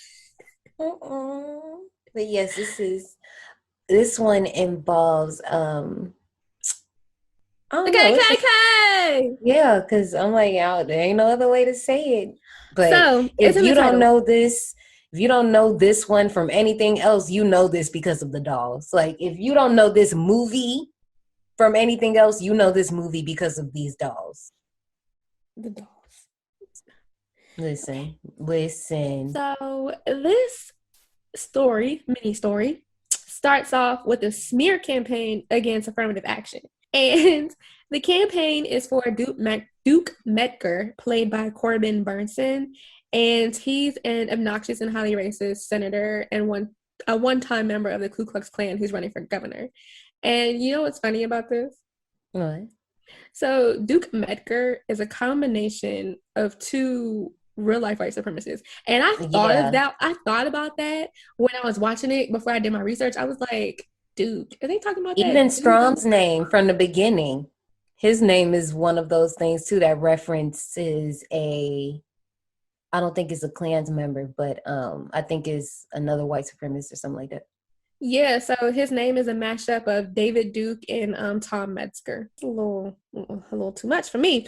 So outside of his house, you have protesters protesting the fact that he's in this house because he set up his office at an old slave plantation that was previously owned by his ancestor. So there's a reporter out there interviewing another council member, but then you have Eli. I love Eli. Ain't no piece of the dollhouse. Okay? Eli gonna tell you straight like it is. Okay? It ain't no myth. It's not a myth. It ain't no myth. So basically, there's a myth about the dolls. And so like Ashley was saying, the dolls are a way station for lost souls. So he tells Duke, back in the house, Duke tells this story, the myth or whatever, to his image maker Rhodey, who just happens to be black. The joke behind that name, Jesus. Right. So basically the background story of the dolls is that the previous owner, his ancestor, well, not previous owner, the original owner, whatever type of owner he was, he found out his slaves were going to be freed at the end of the Civil War. And he went into a murderous rage and massacred all of them and burned them in a common grave. And so what happened was that the hoodoo witch, Miss Cobbs, took the souls and put them in the dolls that she created. So in the picture that's on the wall, it has Miss Cobbs in a rocking chair holding her original doll, and then there's like a bunch of dolls on the floor around her. And I like this effect because if you think about it, clearly they just shot it as they painted it. You know what I mean? Yeah. Because later, and we'll get to it, but later the dolls disappear and it's just white outlines of the body. So that's so cool. I like it. But Duke, throughout this whole entire thing, is hella racist. Okay? Very. Like some of it, you got to listen to what they saying to catch it, and some of it is just blatant racism. Blatant. Like when he some of the stuff he said, I ain't never heard said before. I was like, oh, that's a new word. No, that's that old school. I've heard somebody say nigress but I ain't never heard a white person say niggers before. And when he said it, it was different. I was like, oh. Yeah, it hit different. And then he did get a side eye from Rhodey when he called the dolls Negro dolls. And then he also was like, yo, I did look for the dolls, but I couldn't find them. I thought they were worth something. And then used racially insensitive language while he was talking about how he tried to find them and sell them. But basically, the whole history of the house and the slaves and the dolls is why the general public does not want him in there and wants him vacant. And he's like, yeah, nah, because if you do that, it'll be equated to another racially insensitive. Right. It's bad all around. It's all bad. And Rhodey calls him a sick fuck, but like you still working for him. You getting paid $10,000 because he getting paid $10,000 a week. Baby, the karmic implications is not worth it, and he saw that. Listen, okay, I'm just like, all right, Rhodey, but it don't matter because as they're like practicing Mecker's media skills, because this nigga ain't got no type of couth at all. Rhodey ends up falling down the stairs and dying, and because the doll tripped him up. Yeah. And it's like when it first happens, if you paying attention, you'll see it, but you don't find out till after the funeral. First of all, speaking of this funeral, let's talk about this real quick. It was a whole bunch of black people at this funeral, and I was not expecting that, to be honest. I mean, the dude was black that died. He was black. He was black, but he was a Tom. Yeah. So I just was not expecting that turnout of brown people to be there. I mean, it was a lot. We still kind of, even though you're a little, we still come to pay our respects. Okay, I can accept that. But our man's Eli is back. He is. And he tells them, you need to leave the house before you end up like Rhodey. We still want reparations. And baby, we still want reparations to this day. Okay, period. Are we going to put Eli in the same category as Leroy? No. I mean, remember, I thought Leroy was a creep. I mean, yes, he is a creep. He is. Oh, he definitely like Eli. is. Eli's not a creep. But he's funny. Wait a minute. First of all, while that whole thing was happening, while he was saying that, did you hear Mecker? He was like, can't we all just get along? And the lady in the back was like, hell no! But what pissed me off though was he used if you didn't notice, he used the media training that Rhodey gave him right before he did. And it was a good save, but it was so cringe. The only spooks I'm scared of are you spooky reporters. I'm like, because originally said is these guns. First of all, it was because it's not supposed to be funny, but it was hilarious. I think it was the finger guns that made it funny. And the way I don't know. Y'all gotta go watch that part and just laugh for yourself because it was funny. So they get in the car, right? And the limo. And Duke sees the doll. And he's like, yo, driver, did you put this here? Who put in my car? I didn't let anyone in. And then he threw the doll out the window and into the street. Listen, okay, you shouldn't have did that. That's your ass. Right. So back at home, he's rewatching the footage of Rhodey falling down the steps and realized that he tripped over the doll. And this is when Duke notices a blank spot on the painting where the original doll that's sitting in Miss Cobb's lap used to be. Well, that's because Little Will Smith is live now. Shut up. Live in living color. Not Little Will Smith. He ready to fight. He want all the smoke. So there's a knock at the door, right? And Duke opens it and doesn't see anyone outside, but instead you hear pitter-patter footsteps. And I'm just trying to figure out, how does a doll that small have heavy-ass footsteps like that? And that was tripping me out the whole entire time. I mean, anytime we get our little tiny terrors. Like, them footsteps, like, okay, I can understand, like, the footsteps of a Chucky doll. Because them shoes is heavy. If y'all had a Build-A-Bear doll and y'all seen them heavy, them shoes heavy. Right. And then after seeing the life-size doll that Nightmare Toys has, like, I'm like, okay, Brandon almost bought it, except for that doll is fucking $500. Yeah.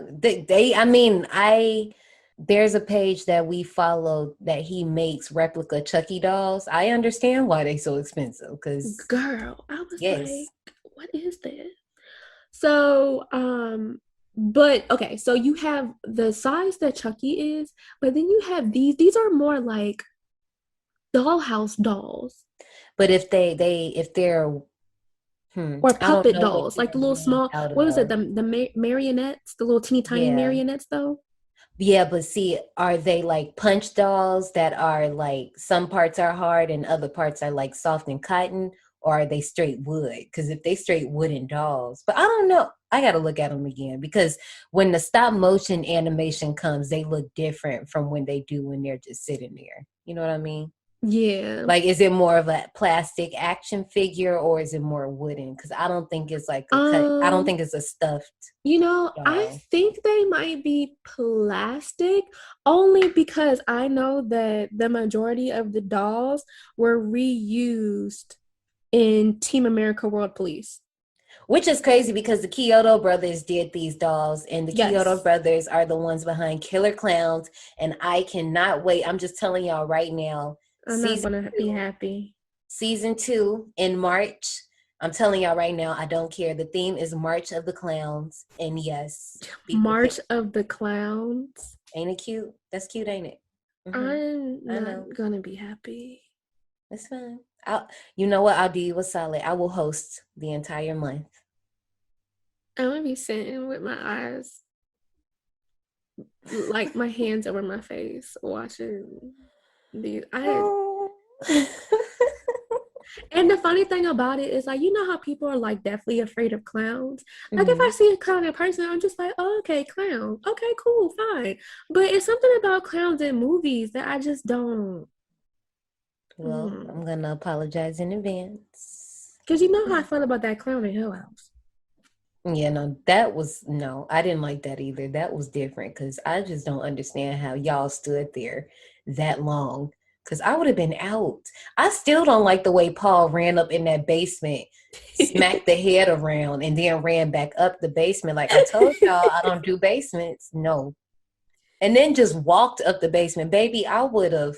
Y'all know the cartoons when they run and they feet go around in a wheel and it creates the smoke. Baby, that would have been me. So how did you feel when like you moved here and most people have basements that they use as part of their house?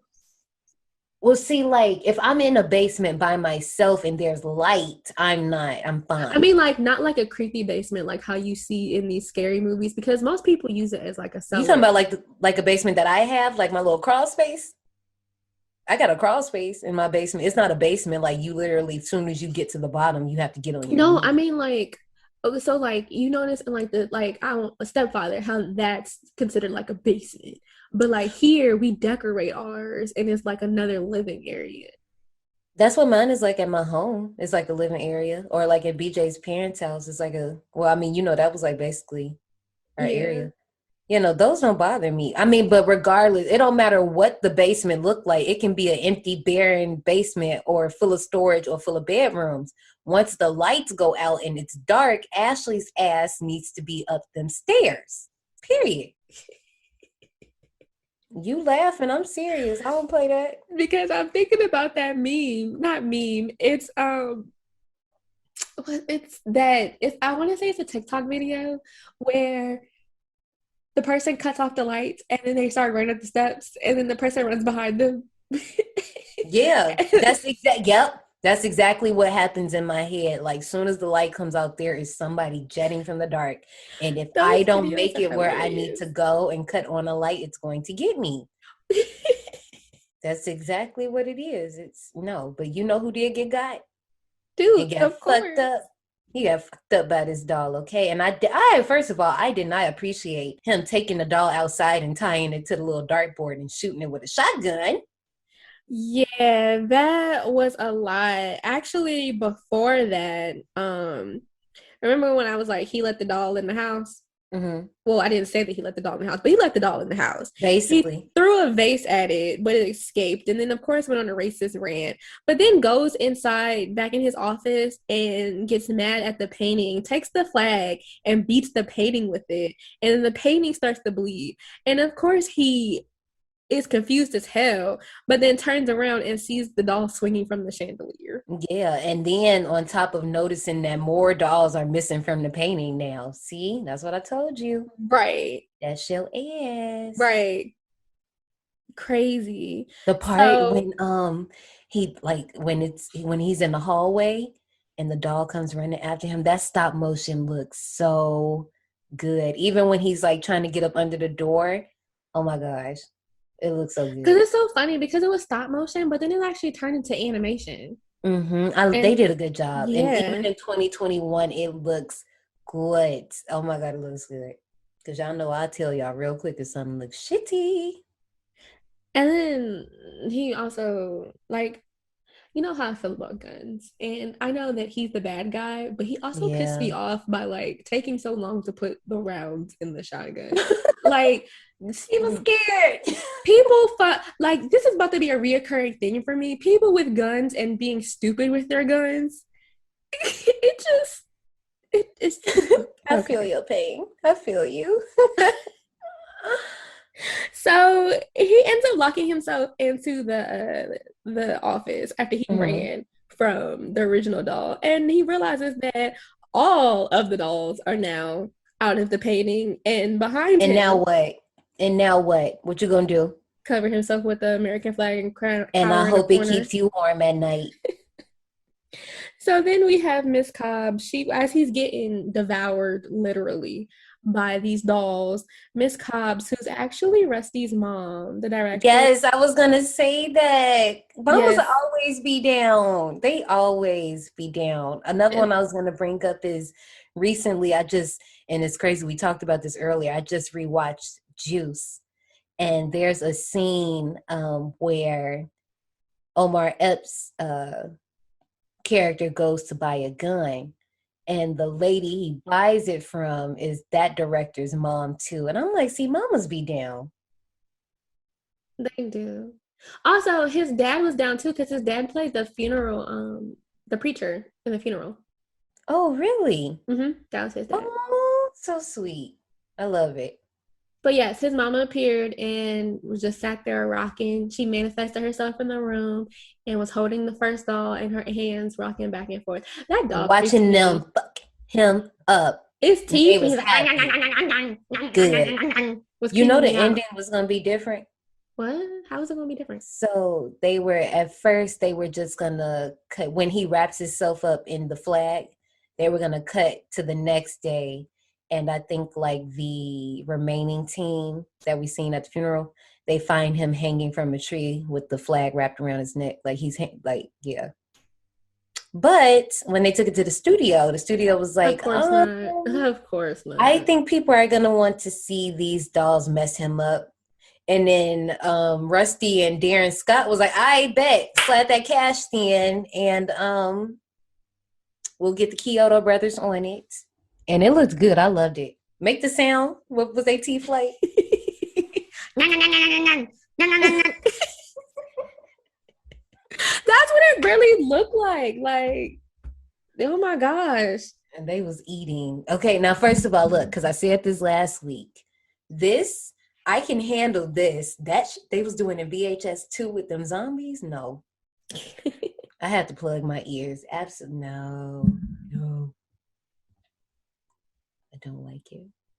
You know what? Somebody else don't like something either. These dealers, Junior, Stacy in Chicago, they really getting impatient and they ready for the shit. Exactly. But here is Stacy again asking all them questions. Because he sees the next corpse and he's like, oh hell no.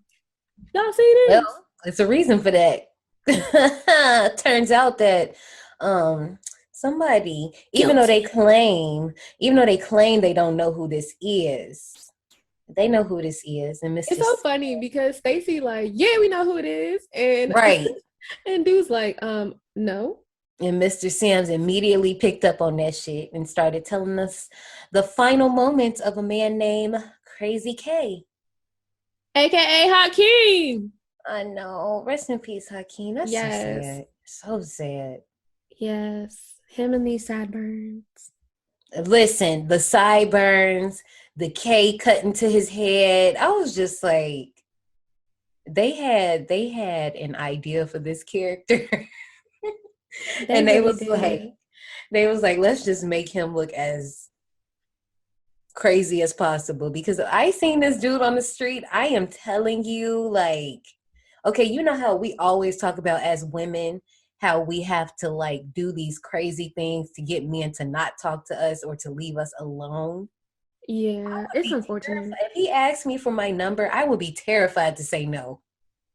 I've had that happen before. All the time. Literally, I will literally just do it so you leave me alone and then block your number. Right. Exactly. Like, because I'm not trying to have those problems. We hear those stories way too many times of people telling people no and then getting hurt because of it. Like, it's crazy. Like, And my y'all boyfriend need be to getting learn mad about like what? because I be giving out my number. But I'm Oh, like, you don't get it. no, I'm going to be honest. I'll make this brief. When I was first dating BJ, I had to explain that to him. And it was crazy that he didn't get it at first, but now he does.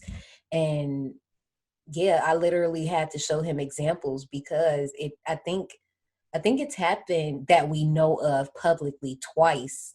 That's been in the news that this has happened. Like, someone Yeah. at a bar is trying to get someone's number and that person says no and they can't handle that rejection and come back and does something to them, and it's sick. Y'all need to learn how to deal with rejection, male and female. Like, Right. But anyway, Mr. Jerome.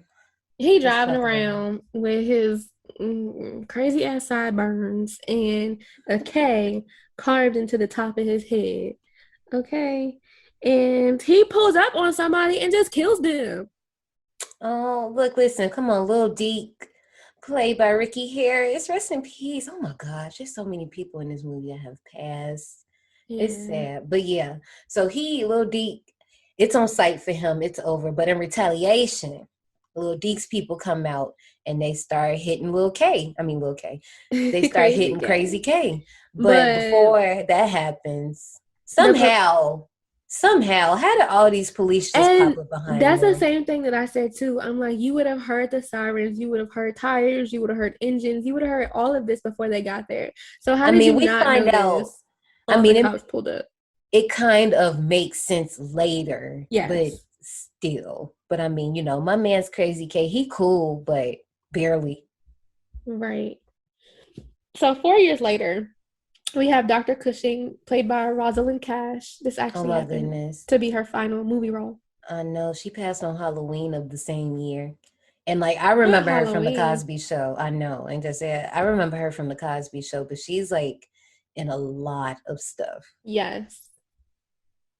So she arrived at Jerome's prison cell and decides that she wants to transfer him to her facility for an experimental trial, and told him, like, you'll be released from prison if you agree to it and completes it. But he actually looked crazy as hell sitting in that cell doing them sit-ups like that. He thought this was where 50 Cent got his inspo from in the club. Child, that was a little too much. The manner in which he was doing the sit-ups was a little intense.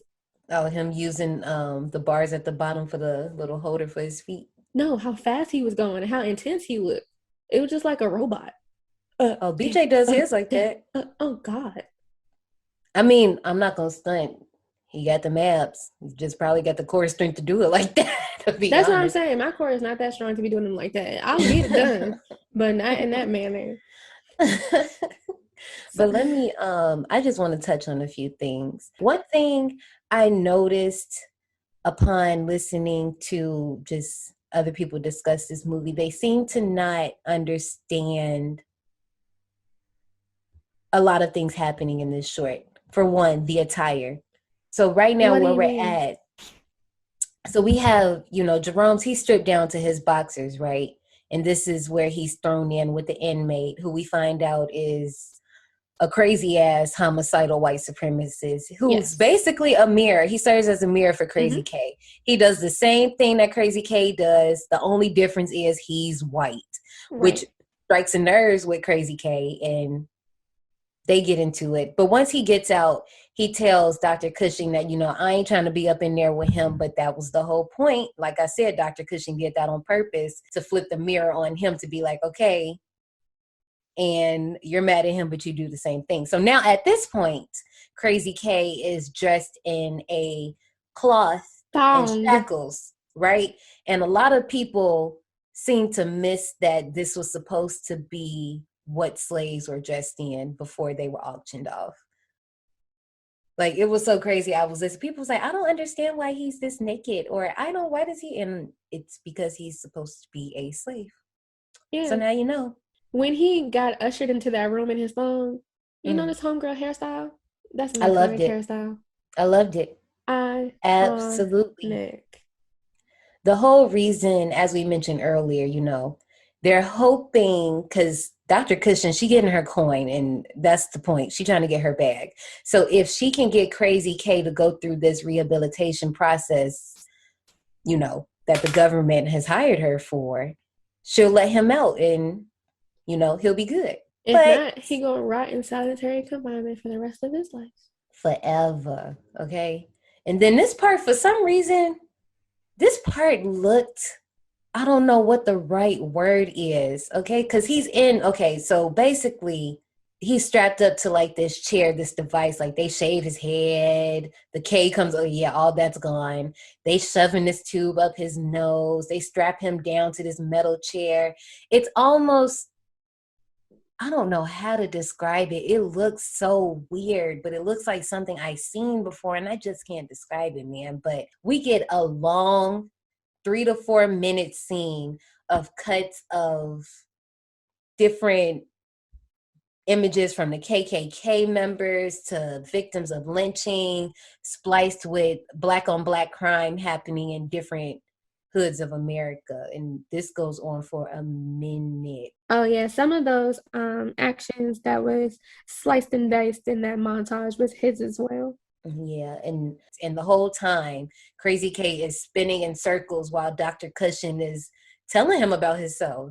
This is just showing, like I said earlier, when it came to the white supremacists, that you're literally doing the same thing, killing innocent people or people that you thought deserved it, just off top, didn't even think about it, just on sight, just like we seen him do Lil Deke earlier, Right. And then when they move on later, they put him in a sensory deprivation chamber. Yes, and it pissed me off because of the strobe lights. You know how? Yes, strobe warning. And it's crazy because we're actually recording on the anniversary of Tales from the Hood. This is the anniversary. Hi, happy birthday. Yeah.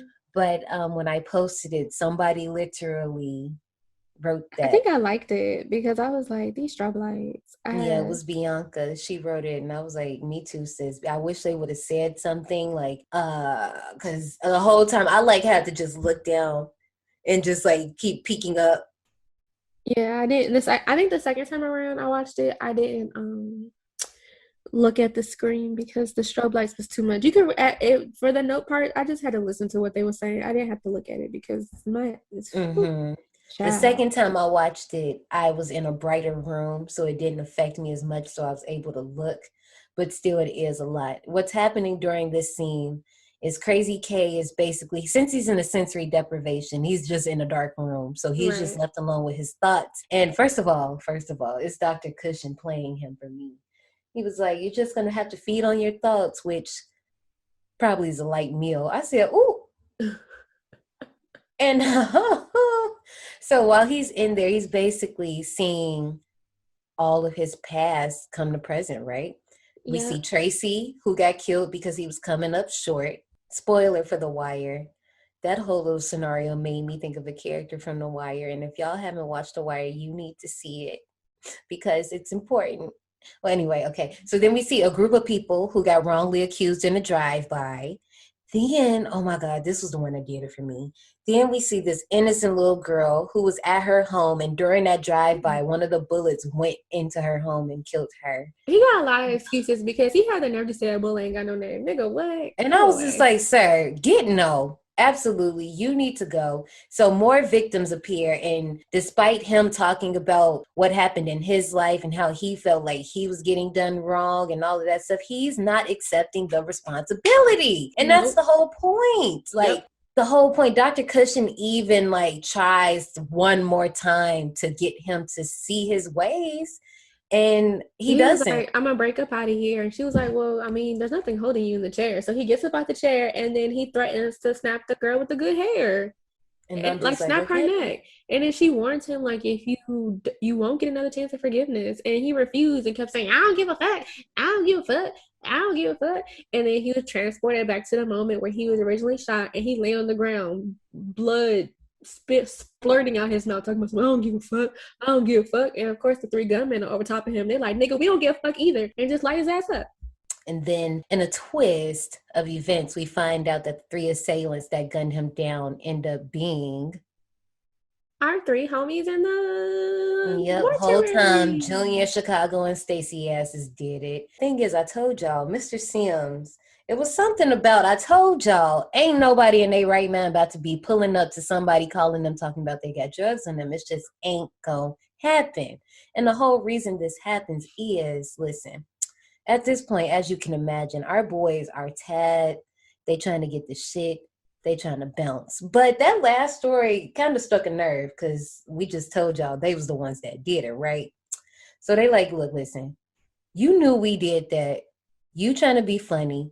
Give us this shit before we pop you. And listen, Clarence, Mr. Sims, my hat goes off to you because the way you walked down this dark hallway and was talking about the beep bop shit, the doo-doo, I was concerned because I'm like, damn, I don't know what's about to happen to these people. Like, I kind of feel like y'all need to just cut y'all losses, turn around, and just go. But he leads them into this final room and leads them to the shit.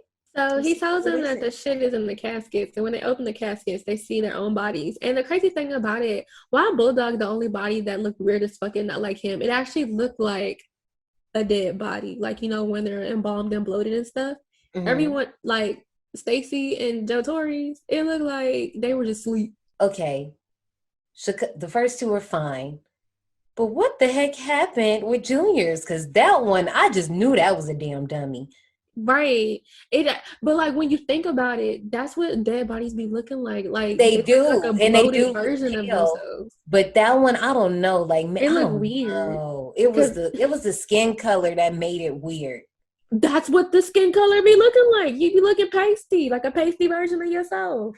But that looked more like one of the figures at the Sinclair Brothers House of Wax Museum. That's what that looked like. Nah, like, I don't know. Sinclair Brothers looked better. You're right. Let me show them some respect. I'm sorry. I don't know. He was an artiste. Okay. You're right. I'm gonna respect him. It's all right. He worked hard on them people. Well, they ain't work hard on these. Everything else throughout this movie has been great. Like, okay, no. I got one more thing. I have one more thing. Because at this point, everybody is in confusion. It's like that Mr. Krabs meme. Like, it's confusion, okay? Because Junior is like, how was we dead if we up in here with you? That don't make sense. And that's when Mr. Sims makes the ultimate reveal that, baby, this ain't no funeral home and it ain't no terror dome either. We in hell. Motherfucking hell. And no. Yo, his sweaty face. Snake tongue. I ain't like it. Sweaty ass face. That whole scene was getting me. I love that. But that CGI tongue, I said, Yeah, that was weird. This could have been better. When he transforms into the devil, I like that. That looked good, okay? And that was prosthetics. Like, he sat in the chair for like 4-5 hours for that. That looked great.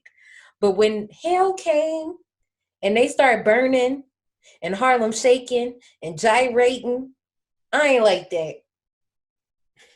And I wish you could see me with my arms folded right now. Oh, you like that meme of Ashanti? Yes. But I ain't like that. Like, somebody looked like they was just throwing their arms side to side. The other one was just percolating, gyrating. I was just like, I don't like it. I don't know. Everything, all the other effects in this movie were pesos, but that was basura, and I didn't like it. But I love the movie though. I absolutely love this movie. I liked it. I'm glad you did. I wonder, is it because I told you it was an anthology before you went into it? No, so here's the thing. I knew about Tales of the Hood, and I knew it was an anthology. I just never watched it. Right. And then also the name like gives it away, like Tales of the Hood. So I knew, but like I said, I liked it. Now for me, I feel like this would be more like a background noise as I do something else. Yeah. Because I don't feel like I would sit through it and watch it from start to finish again. Or even a kickback movie. We can have this playing while we all chilling. Yeah. Yeah. But I definitely liked it. Do you have like a particular order that you would rank the movies after you give your thoughts? Oh, yeah. I mean, basically, yeah. I summed up my thoughts perfectly throughout the entire movie. Like the effects, I was wholeheartedly expecting to watch this movie and just be thrown off by how cheesy and crappy and bad the effects look. But that was not the case at all. I really enjoyed it. Yeah, it felt like a classic. Yeah, and I'm like, I really love that this movie has earned its timeless status. Like, it's going to forever be relevant with the social issues and all that. I can go on and on. Which is sad. That is sad, but it needs to be said. Just like everybody's going to place Get Out in that same matter too, this needs to be held in that same respect. So I just think that this is a movie, regardless of your background, y'all need to see it. So for me, I liked, which one did I not like? Honestly, the first one I did not like. The one with the police brutality. I didn't like that one. That was my least favorite. I would say I think my favorite was the KKK comeuppance. Understandable. I like that one. I realized I didn't even answer your question, but you can go ahead. It's fine. I like the KKK comeuppance. So I would say that would be my first as far as like the top one. The second place I would put Boys Do Get Bruised. I would put that one. And then I would do Crazy K third. Yeah. For me, Boys Do Get Bruised would be last because I felt like that was the weakest. I wanted so much more from that. It could have been a lot better. Then I would say third would be, dang, that's kind of hard because Mr. Morehouse, them effects was so hard. Okay, yeah, I'm going to put that one. No, actually, I'm going to put Crazy K third, Mr. Morehouse second, and the Dolls first. Despite all the racial insensitivities throughout that one, it was just like, wow. Yeah, the effect, I just can't get over the effects in that one. It just looks... That's exactly what the boxes do. It looks so good, like stop motion, like always gonna win, always. IMDb gave it a 6.4 out of 10. Rotten Tomatoes gave it a 50%. And what do you give it? I'm going to give Tales from the Hood. I really enjoyed this one. I didn't know I was going to have as much fun with it now. Well, I mean, when I was little and didn't know what I was even looking at anyway. I'm going to be real with you. I'm going to go ahead and give this an 89. The only thing that knocks this down is because I feel like it's a hood essential. And not even a hood essential. I feel like it's a horror essential. It needs to be seen. because it's a different type of horror. You know me, I always, I'll be the first person to tell people when somebody be like, but no, there's no blood, nobody gets killed, there's no slasher. I'm like, you idiot. That is a subgenre. There is more to horror than Michael, Freddy, and Jason. You need to get with it, okay?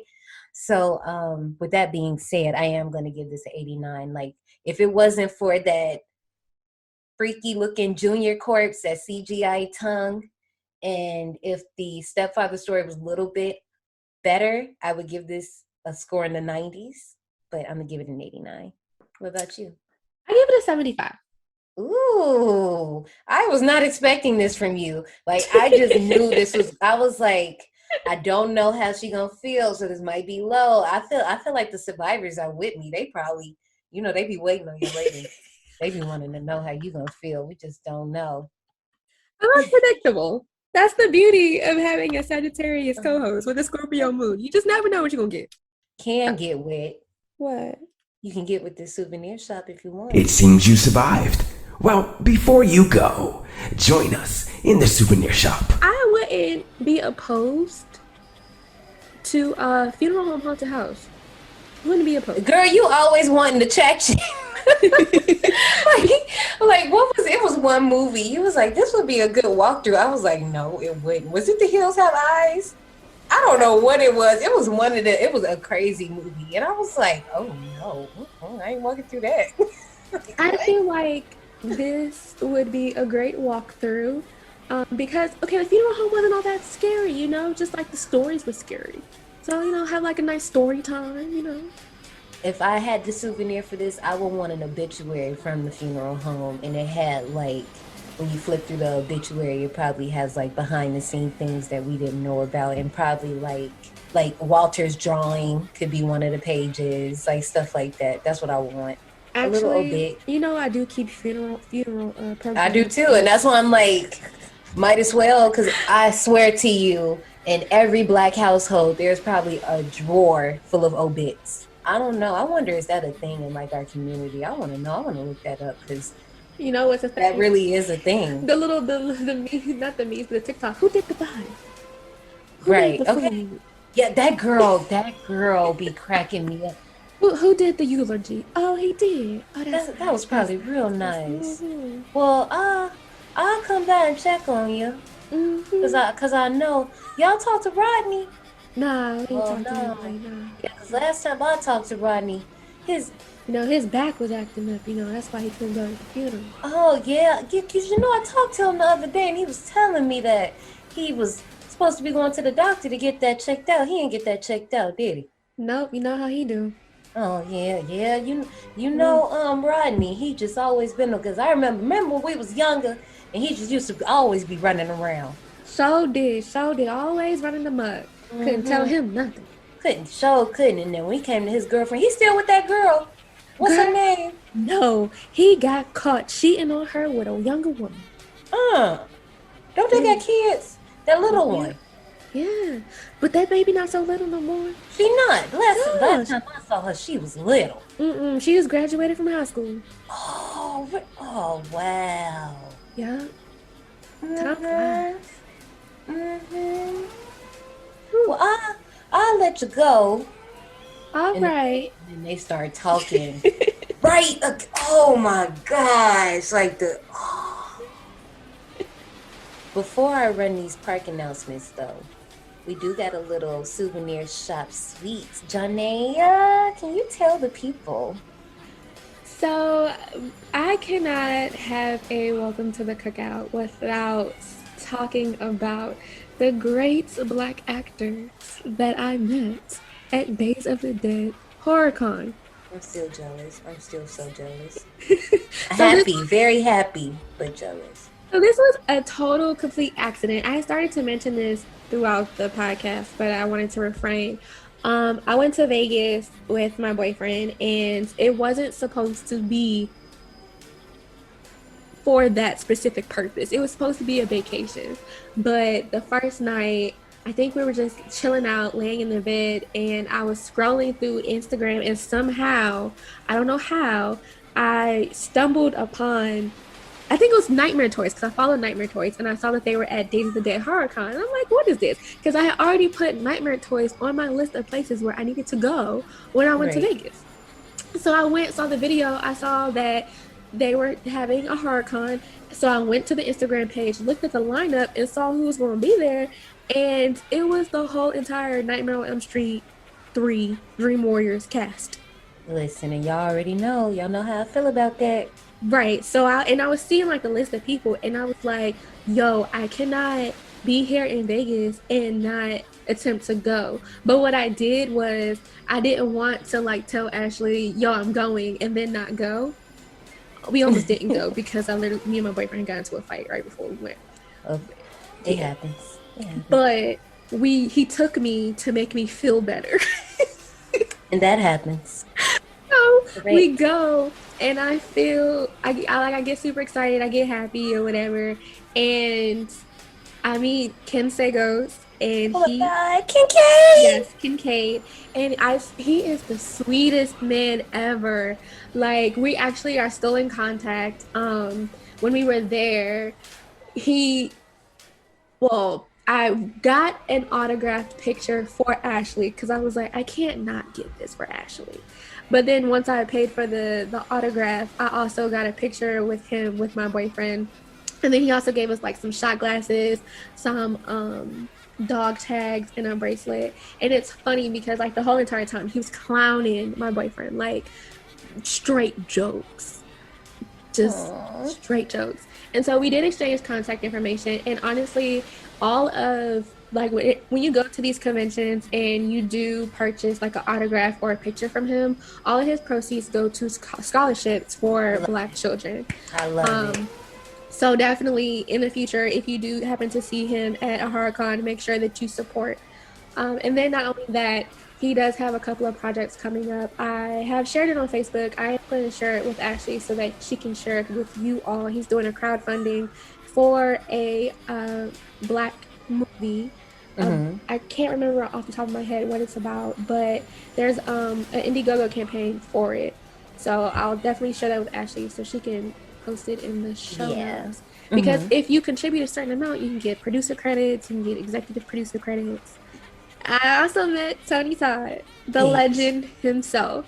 Bitch. He is so tall. We quote this man every time we leave, you guys. I'll see you soon. Like, it's the reason we're here. Like, yes, this the legend William himself. Bloodworth that we're talking about. This is Sugar Man that we're talking about, because I think John A said that C word, but I don't say that C word. But yeah. Girl, that line. So here's the thing. I think everybody, because I went on Saturday, but he wasn't there. So I went back on Sunday by myself after my boyfriend had left. So that line was outside of the ballroom around the corner, and I stood in that line. As okay, should. So the thing about it was, I don't think that I was really I was not supposed to get an autograph. I really wasn't. Because I know moving forward that I need to have cash when I go to these functions. And I'm not a cash person. So I only had $40 in cash left from the weekend. And I used my last $40 to pay for a picture. But I'm guessing his manager or whoever was in charge of collecting the money for autographs and pictures, he went ahead and slid an 8x10 in there for me to get signed. Yes. Love it. And I was just so happy, and he gave us some encouraging words. I told him about the podcast. I told Ken about the podcast too. Brandon was ranting and raving. He's like, "She got a podcast." So I told him about the podcast, and he was like, make sure that you keep it up and continue to keep doing things that matter. Well, a message received, Mr. Todd. You know. But I also want to mention, y'all know I love me some Michael Myers. I got a knife signed by Tony Moran, the OG, unmasked Michael. I almost cried, and I literally was like, "I'm not gonna cry," and Brandon was like, "Yes, you are." But I got a knife signed, and I also got my Jason mask signed by CJ Graham. He was the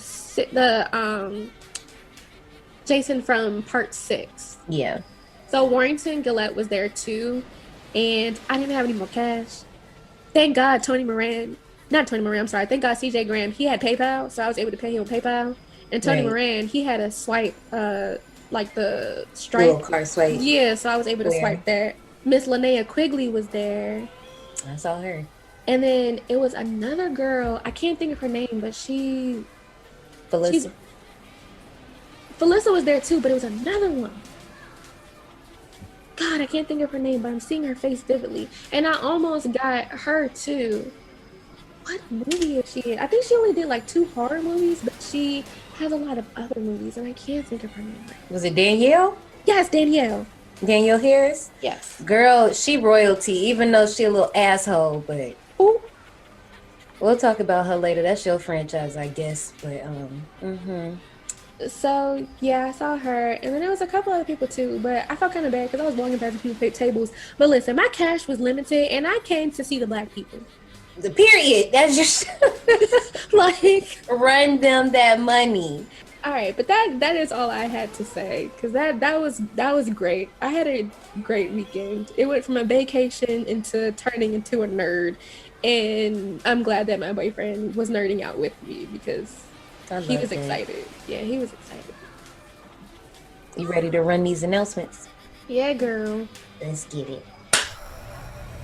Okay, so this was our first movie out of 4 movies that we'll be talking about this month. Welcome to the Cookout. I explained enough about that. Y'all know what the deal is with these movies. You know how, once again, you could go see what we're talking about this month. Where can they go, Janae? They can go to our Instagram at B180 Podcast. That's right. Once you click on those highlights for the park themes, you can see those. If you want to see past episodes, we got a highlight for that too. If you want to suggest a movie, you can hit us up at destination180podcast@gmail.com. Put survivor submission up in the subject. Let us know what you want to tell us. And then you can leave us a review, 5-star review.